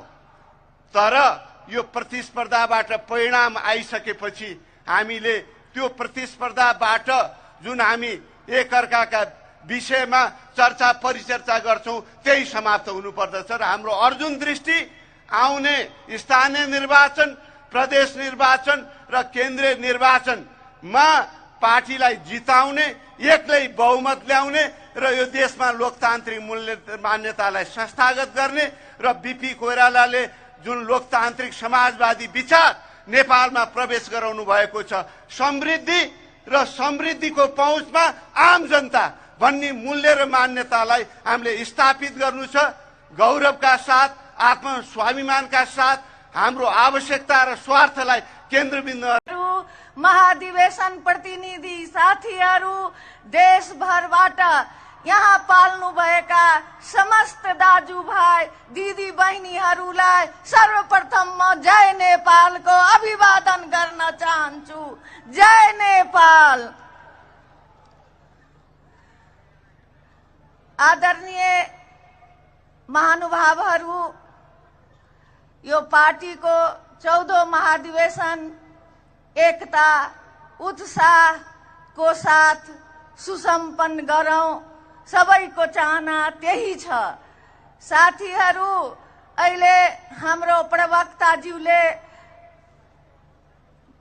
भनिसक्नु भएको कि कोषाध्यक्षको प्रतिवेदन बन्द सत्रमा प्रस्तुत हुन्छ। मलाई थाहा छ कि यो प्रतिवेदन बन्द सत्रमा प्रस्तुत हुन्छ, तर म एक दुईवटा कुरा मात्रै भन्न चाहन्छु सबैजनालाई। साथीहरू, यो पार्टी बीपी जस्तो महामानवको पार्टी, गणेश मान जी जस्तो त्याग गर्नेको पार्टी, गिरिजा प्रसाद कोइरालाको द्वन्द्वबाट मानवलाई रक्षा गर्ने पार्टी, सुशील कोइरालाको संविधान बनाउने पार्टी हो तथा वर्तमान सभापति हाम्रो सम्माननीय प्रधानमन्त्रीजीले यो संविधानको कार्यान्वयन गर्नु भएको छ। यस्तो विशाल आत्माको पार्टीलाई सबै एकताबद्ध मिलेर एकताको महाधिवेशन गरौं।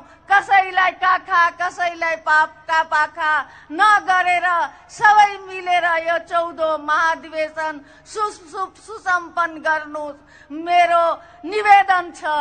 अर्को कुरा, तपाईहरू जुन महत्वपूर्ण अभिभारा पार्टीको कोषको रक्षा गर्नको लागि दिनु भएको थियो, त्यसको निमित्त म तपाईहरूको आभारी छु। म आभार प्रकट गर्न चाहन्छु। म पार्टीको कोषलाई व्यवस्थित, पारदर्शी र मितव्ययी बनाउन खोजेको थिए, तर मलाई सोचे अनुसार हुन सकेन। तर पनि तपाईहरूको मर्यादा, तपाईहरूको महानतालाई ध्यानमा राखेर म कोषलाई व्यवस्थित नै गरेछु। अहिले हाम्रो कोषमा तपाईहरूले दिएको पैसा फिक्स डिपोजिटमा 10 करोड र बैंक खातामा करिब 2-3 करोड छ। यो म तपाईहरूलाई जानकारी गराउन चाहन्छु।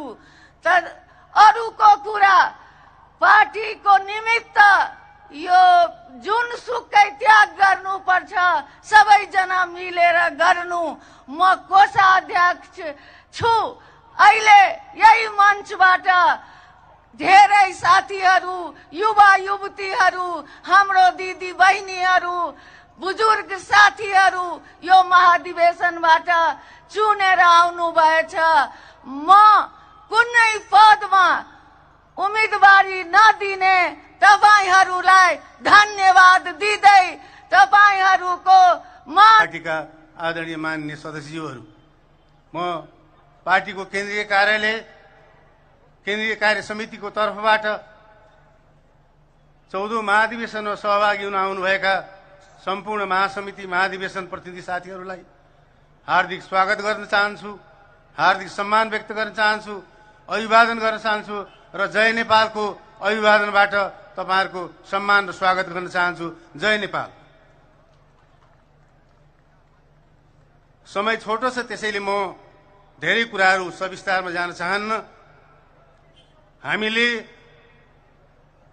नेपाली कांग्रेस पार्टीको नेतृत्वमा जारी गरेको संघीय लोकतान्त्रिक गणतन्त्रको संविधान मार्फत मुलुक जसरी अगाडि बढिरहेको छ, यही सन्दर्भमा हामीले हाम्रो पार्टीको विधानलाई मुलुकको संविधानले परिकल्पना गरे बमोजिम नेपाली कांग्रेसको टोल वडादेखि केन्द्रसम्मका सम्पूर्ण संरचनाहरूलाई सिङ्गो मुलुकको भूगोल सिङ्गो मुलुकको जनसङ्ख्या, मधेस, पहाड, तराई, पिछडिएको क्षेत्र, दलित, आदिवासी जनजाति, महिला, थारू, मधेस, मुस्लिम सबैको प्रतिनिधित्व सुनिश्चित हुने गरी हामीले हाम्रो पार्टीको विधान मार्फत वडादेखि अधिवेशनहरू सहमतिको आधारमा, कतिपय सन्दर्भमा लोकतान्त्रिक प्रक्रियाबाट प्रतिस्पर्धाको आधारमा सम्पन्न गर्दै हामी आज पार्टीको राष्ट्रिय महाधिवेशन सम्पन्न गर्दैछौँ।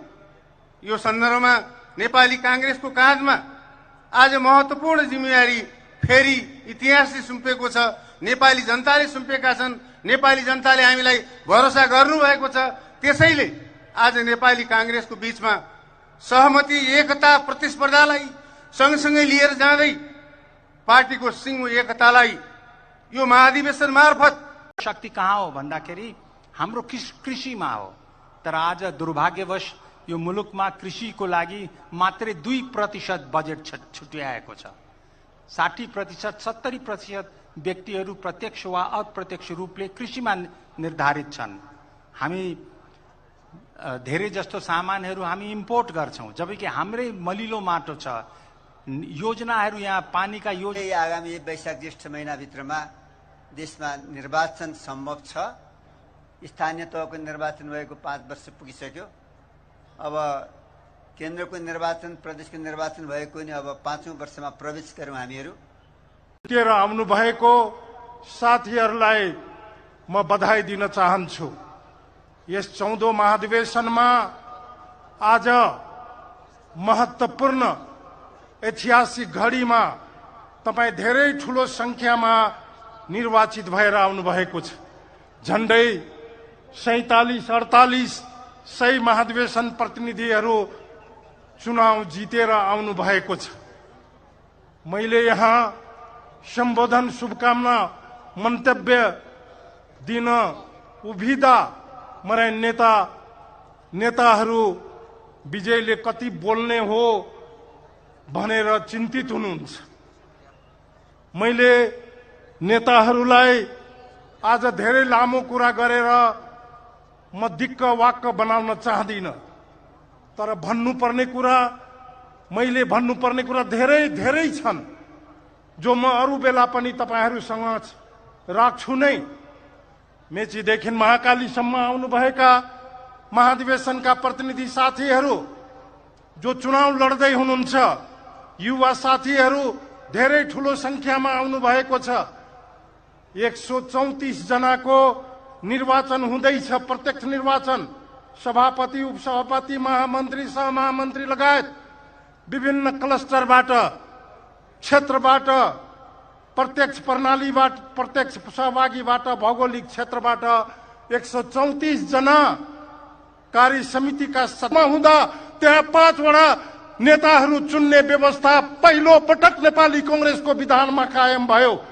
त्यो ऐतिहासिक महाधिवेशनबाट, पूर्वाञ्चलबाट म चुनाव जितेर आएको व्यक्ति तपाईहरू समक्ष उभिएर यो भन्न म गौरवान्वित छु कि म पहिलो नवौं महाधिवेशनमा पहिलो पटक पूर्वाञ्चलबाट जितेर आएको र म श्री कृष्ण प्रसाद भट्टराई जो नेता नेपाली कांग्रेसको तेस्रो नेताको रूपमा आज परिचित हुनुहुन्छ, तेस्रो शक्तिको रूपमा उहाँले पार्टीमा एउटा स्थान पाउनु भएको छ। नेताहरूले उहाँलाई जुन जिम्मेवारी दिनुहुन्छ उहाँले भूमिका गर्दै आउनु भएको छ। कलबलगुडीबाट निर्वाचित हाम्रो कृष्ण प्रसाद भट्टराई र त्यसपछि 9औं महाधिवेशनमा निर्वाचित गिरिजा प्रसाद कोइराला त्यहाँ 9औं महाधिवेशनबाट, त्यहाँबाट पूर्वाञ्चलबाट मलाई उहाँले प्रस्ताव गरेर, पूर्वतिरका पूर्वाञ्चलका नेताहरूले मलाई प्रस्ताव गरेर मलाई चुनाव लडाउनु भयो। थारूको नेता, मधेसको तराईको एउटा लडेर आएको यो विजय गस्तारलाई, यो थारूको छोरालाई बनाउनु पर्छ। पूर्वाञ्चलबाट म जितेर आएको। मध्यपश्चिमाञ्चलबाट भीमबहादुर तामाङ एउटा पुरानो नेता जितेर आउनु भएको थियो। पश्चिमाञ्चलबाट आदरणीय नेता रामचन्द्र पौडेल जितेर आउनु भएको थियो। मध्यपश्चिमाञ्चलबाट आदरणीय नेता सुशील कोइराला जितेर आउनु भएको थियो। सुदूर पश्चिमाञ्चलबाट हाम्रो सभापति शेरबहादुर देउवाजी निर्विरोध जितेर आउनु भएको थियो। आज त्यो ऐतिहासिक क्षणमा मैले यो कुरा भन्दा म गौरवान्वित छु कि नेपाली कांग्रेसको विधानमा फेरि परिवर्तन भयो। 10औं महाधिवेशनमा हामी 18 जना, पोखराको महाधिवेशनमा आदरणीय नेता सुशील गिरिजाप्रसाद कोइराला सभापतिमा लड्नु भयो। दोस्रो नेता आदरणीय नेता शेरबहादुर देउवाको नेतृत्वमा हामीले पनि चुनाव लडियौं। त्यहाँ दुईटा समूह भयो, प्रतिस्पर्धा भयो। 18 जना जति म पनि चुनाव जितेर आएको व्यक्ति यहाँ तपाईहरु समक्ष उभिएर भन्न पाउँदा म गौरवान्वित छु। तर 9औं महाधिवेशन 10औं महाधिवेशन पोखराको महाधिवेशन पछि नेपाली कांग्रेस एक भएर बस्न सकेन। नेपाली कांग्रेसमा विभाजन भयो। देशको राजनीतिमा ढेर ठूलो उथलपुथल भयो। आदरणीय नेता यहाँ प्रचण्डजी हुनुहुन्न, कम्युनिस्ट पार्टीका नेताहरू सबै जानुभयो। यहाँ शुभकामना मन्तव्य दिएर देशमा सशस्त्र द्वन्द्व सुरु भयो। माओवादी पार्टीको द्वन्द्व सुरु भयो। सशस्त्र हिंसात्मक द्वन्द्वको दौरान नेपालको राजनीति छताछुल्ल भयो। नेपालको प्रजातान्त्रिक व्यवस्था कमजोर हुँदै गएर 11औं 10औं महाधिवेशन 9औं महाधिवेशन 10औं महाधिवेशनसम्म नेपाली कांग्रेस एक ठाउँमा थियो। तर म तपाईहरुलाई स्मरण गराउन चाहन्छु 11औं महाधिवेशन नेपाली कांग्रेस विभाजित भएर भएको थियो। त्यो नेपाली कांग्रेसको अधिवेशन सायद त्यो बेला चिडियाघरको त्यो सानेपामा भएको थियो होला, सानेपामा भएको। र 11औं महाधिवेशनको दौरान नेपाली कांग्रेस प्रजातान्त्रिक बनेको शेरबहादुर देउवाजीको नेतृत्वमा हामी युवाहरू त्यति बेला नेपाली कांग्रेसको विकृतिको भित्र रहेको नेपाली कांग्रेसको विकृतिको विरोधमा हामी लडाई लडियौं। शेरबहादुर देउवाजीको नेतृत्वमा नेपाली कांग्रेस प्रजातान्त्रिक भएर यहाँ मञ्चमा बस्ने तमाम धेरै जसो नेताहरू उहाँ सहभागी हुनु भइरहेको छ। त्यसको लागि तपाईहरुलाई सबभन्दा पहिले म हार्दिक सम्मान गर्न चाहन्छु, नमन गर्न चाहन्छु। र म धेरै लामो कुरा गर्न चाहन्न, तर 5 देखि 7 मिनटमा म आफ्नो सूत्रबद्ध केही कुराहरू भन्न चाहन्छु, राख्न निवेदन गर्न चाहन्छु। विगतको लगभग 2 दशकलाई हेर्दै हो भनेदेखि 3टा ठूलो ऐतिहासिक काम हामीले गरेका छौं, परिवर्तन गरेका छौं। हिंसात्मक द्वन्द्वबाट नेपाललाई शान्तिमा प्रवेश गराएका छौं, शान्तिको व्यवस्थापन गरेका छौं, नम्बर 1। नम्बर 2, राज्यको पुनर्संरचना गरेका छौं। ठूलो परिवर्तन गर्यौं हामीले। संघीय लोकतान्त्रिक गणतन्त्रात्मक प्रणाली हामीले नेपालमा ल्याएका छौं। र त्यसैको लागि हामीले पहिलो पटक नेपालको इतिहासमा नेपाली जनताद्वारा आफ्नो संविधान हामीले आफै बनाएका छौं। साँचो अर्थमा हामी सार्वभौम सत्ता सम्पन्न जनता छौं भन्ने कुराको यो प्रमाण हो। त्यसकारण 3टा ऐतिहासिक उपलब्धि जुन भएको छ, यो भन्दा पहिले पनि कामहरू भएका छन्, तर यो 3टा काम जुन भएको छ त्यो नेपाली कांग्रेसको नेतृत्वमा भएको छ, नेपाली कांग्रेसको अगुवाईमा भएको छ, नेपाली कांग्रेसको दूरदर्शी कुशल व्यवस्थापनद्वारा भएको छ। यसलाई हामीले गर्वको साथ आत्मसात पनि गर्नुपर्ने छ र सम्प्रेषण पनि गर्नुपर्दछ भन्ने म निवेदन गर्न चाहन्छु। अब परिवर्तन भयो।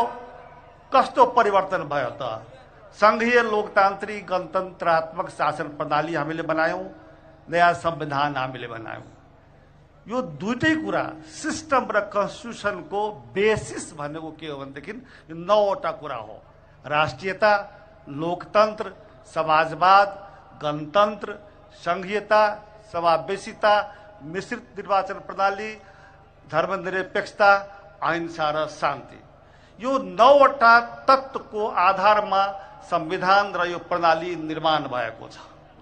अब यस्तो गौरवपूर्ण परिवर्तन नेपालमा आएको छ भने यो 14औं महाधिवेशनबाट हामी यसलाई सफलतापूर्वक सम्पन्न गरिसकेपछि अब के गर्ने हामी त? म त्यतापट्टि सबैको ध्यान आकर्षित गर्न चाहन्छु, निवेदन गर्न चाहन्छु।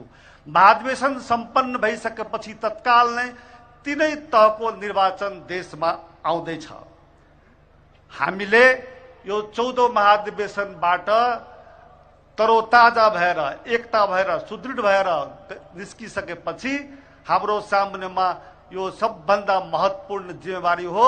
आगामी निर्वाचनमा नेपाली कांग्रेसको एक मना सरकार बनाउनु सबै तहमा नेपाली जनताले, नेपाली कांग्रेसका साथीहरूले हामी देशमा नेपाली कांग्रेसको सरकार बनाउन चाहन्छौं। त्यसको लागि आगामी चुनावमा नेपाली कांग्रेसलाई विजयी गराउनु नै 14औं महाधिवेशनको सार्थकता र सफलता मानि विश्वास लिएर अगाडि बढ्नु परेको छ। यो देशमा सफल कार्यान्वयन गर्नको लागि नेपाली कांग्रेसले मात्रै गर्न सक्दछ, किनभने जसलाई संघीयतामा, गणतन्त्रमा रुचि छैन, सैद्धान्तिक प्रश्न छैन, प्रतिबद्धता छैन, ती पार्टीहरूले गर्न सक्दैन। हामीले हेरिसक्यौं, निर्दलवादी राजनीतिक शक्तिहरू हेरिसक्यौं, राजतन्त्रवादी शक्तिहरू हामीले हेरिसक्यौं, साम्यवादी शक्तिहरू हामीले हेरिसक्यौं, उग्रवाद शक्तिहरूले हामी हेरिसक्यौं, दक्षिणपन्थी शक्तिहरूले हामीले हेरिसक्यौं। कसैले पनि देशको शान्ति र समृद्धि र स्थिरताको लागि सफल काम गर्न सकिरहेको छैन, जिम्मेवारीपूर्ण काम गरिरहेको छैन। म निवेदन गर्न चाहन्छु, हामी 14औं महाधिवेशनबाट यसै कामको लागि सफल भएर तरोताजा भएर निस्क्यौं। भोलिदेखि निर्वाचन प्रणाली पनि छ। सकिन्छ भने निरोध र सहसम्मतिबाट नेतृत्व प्रदान गर्न सक्यो भने राम्रो होला। सकिँदैन भने प्रतिस्पर्धामा हामी सबै छौं, धेरै छौं, म पनि छु। त्यो राम्रो प्रतिस्पर्धा, मैत्रीपूर्ण प्रतिस्पर्धा निस्क्यौं र यो महाधिवेशनलाई लोकतान्त्रिक प्रणालीमा विश्वास गर्ने हार्दिक स्वागत गर्न चाहन्छु, तपाईहरुको अभिनन्दन गर्न चाहन्छु। साथीहरु, आज तपाईहरु एउटा अत्यन्त ठूलो संघर्ष गर्दै आज यहाँ आइपुग्नु भएको छ। महाधिवेशन प्रतिनिधि बनेर काठमाडौँ आउँदा, यो महाधिवेशनमा 14औं महाधिवेशनमा आउँदा तपाईहरुले के भोग्नु भयो त्यो तपाईहरुसँग छ। हामीले भोगेका कुरा हामीले बुझेका छौं, देखेका छौं। आज हामीलाई यो एउटा जो महाधिवेशन भइरहेको छ, तपाईहरु जो यहाँ आउनु भएको छ, खास गरिकन नवयुवाहरू धेरै पनि आउनु भएको छ र साथीहरु गाउँघरबाट आउनु भएको छ कि नेपाली कांग्रेसलाई, नेपाल राष्ट्रलाई रूपान्तरण गर्न, नेपाली कांग्रेसलाई रूपान्तरण गर्न, एउटा नवनेपालको निर्माण गर्न एउटा अठोट लिएर, एउटा संकल्प लिएर यो नेपाली कांग्रेसको 14औं महाधिवेशनबाट अब हामी नयाँ युगको प्रस्थान गर्छौं भन्ने एउटा प्रतिबद्धता र कठोट लिएर तपाईहरु यहाँ आइपुग्नु भएको छ। हामी यो महाधिवेशनमा भेला भएका छौं। साथीहरु, आज देशको परिस्थितिको बारेमा हामीले यो महाधिवेशनमा गम्भीर छलफल गर्नुपर्ने थियो। हाम्रा नीति र कार्यक्रमको बारेमा गम्भीर छलफल गर्नुपर्ने थियो, तर आज त्यो सम्भव भइरहेको छैन। हामीले काम गर्दा जुन किसिमको नेग्लिजेन्सी गर्यौं, जसले गर्दा समयमा अधिवेशन गर्न सकेनौं, अधिवेशन गरेनौं, छलफल गरेनौं, एउटा व्यवस्थित अधिवेशनको जुन चाहिँ कार्यतालिका हुनुपर्ने थियो समयदेखि नै त्यो हुन सकेन, जसले गर्दा आज हडबडमा अधिवेशन सम्पन्न गर्न परेको छ र एउटा विधि पुर्याउन परेको छ। हामी विधि पुर्याउने कुरामा मात्रै सीमित हुन पुगेका छौं। यो हाम्रो लागि अत्यन्त ठूलो चुनौतीको कुरा हो। आज हामीले जुन प्रतिस्पर्धा गर्नु छ, नेपालको राजनीतिमा प्रतिपक्षीहरूसँग जुन प्रतिस्पर्धा गर्नुपर्ने छ, त्यो ज्यादै कठिन छ, जो ज्यादै उकालो छ। अहिले चाहिँ हाम्रो भर्खरै अधिवेशन चितवनमा सम्पन्न गरेको प्रतिपक्षी दलको अवस्था अहिले पनि गाउँमा हामीले जुन किसिमको देखिरहेका छौं, जुन किसिमले हामीले विरोधीहरूसँग प्रतिस्पर्धा गर्नुपर्ने छ, हामीलाई त्यो स्तरको, त्यो हैसियतको यो पार्टी नेपाली कांग्रेस, त्यो सक्षम पार्टी हामीले बनाउन जरुरी छ। यो सक्षम पार्टी बनाउनको लागि धेरै कुराहरू छन्। चुनाव मात्र सबै कुरा होइन। सक्षम पार्टी बनाउन यसका हरेक कुराहरूमा हामीले तयारीको साथमा हामी जान पर्ने थियो। आजको नेपालको राजनीति साथीहरू जुन किसिमले अगाडि बढिरहेको छ, निश्चय नै पनि नेपाल मैले हेर्दाखेरिमा आज नेपाल गतिहीन अवस्थामा रहेको छ, अवरुद्ध अवस्थामा रहेको छ। आज संसद चलिरहेको छैन। आज संसदमा जुन किसिमको अहिलेसम्म जुन एउटा बन्द अवस्था, संसद चल्न नसकेको अवस्था छ। सर्वोच्च अदालत अस्तव्यस्त अवस्थामा छ। आज सरकार गतिहीन अवस्थामा छ।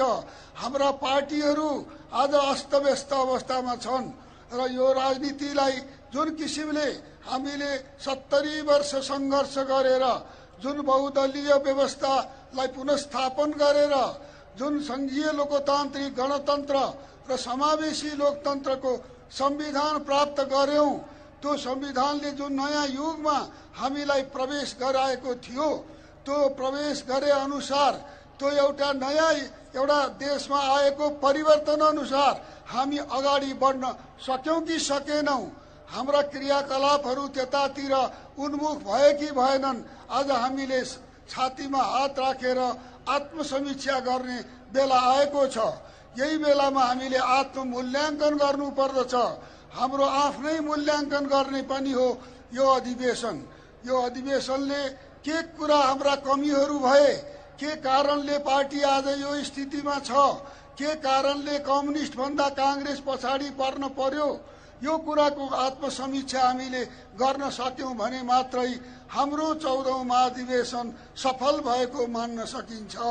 हामीले आत्मसमीक्षा गर्न सकेनौं र हामीले काग कराउँदैछ, पिना सुक्दैछ गरेर आज चाहिँ हामी चाहिँ त्यसै अन्धानुकरणमा अगाडि बढ्यौं भने पछाडि फेरि हामीलाई धोका हुन सक्दछ।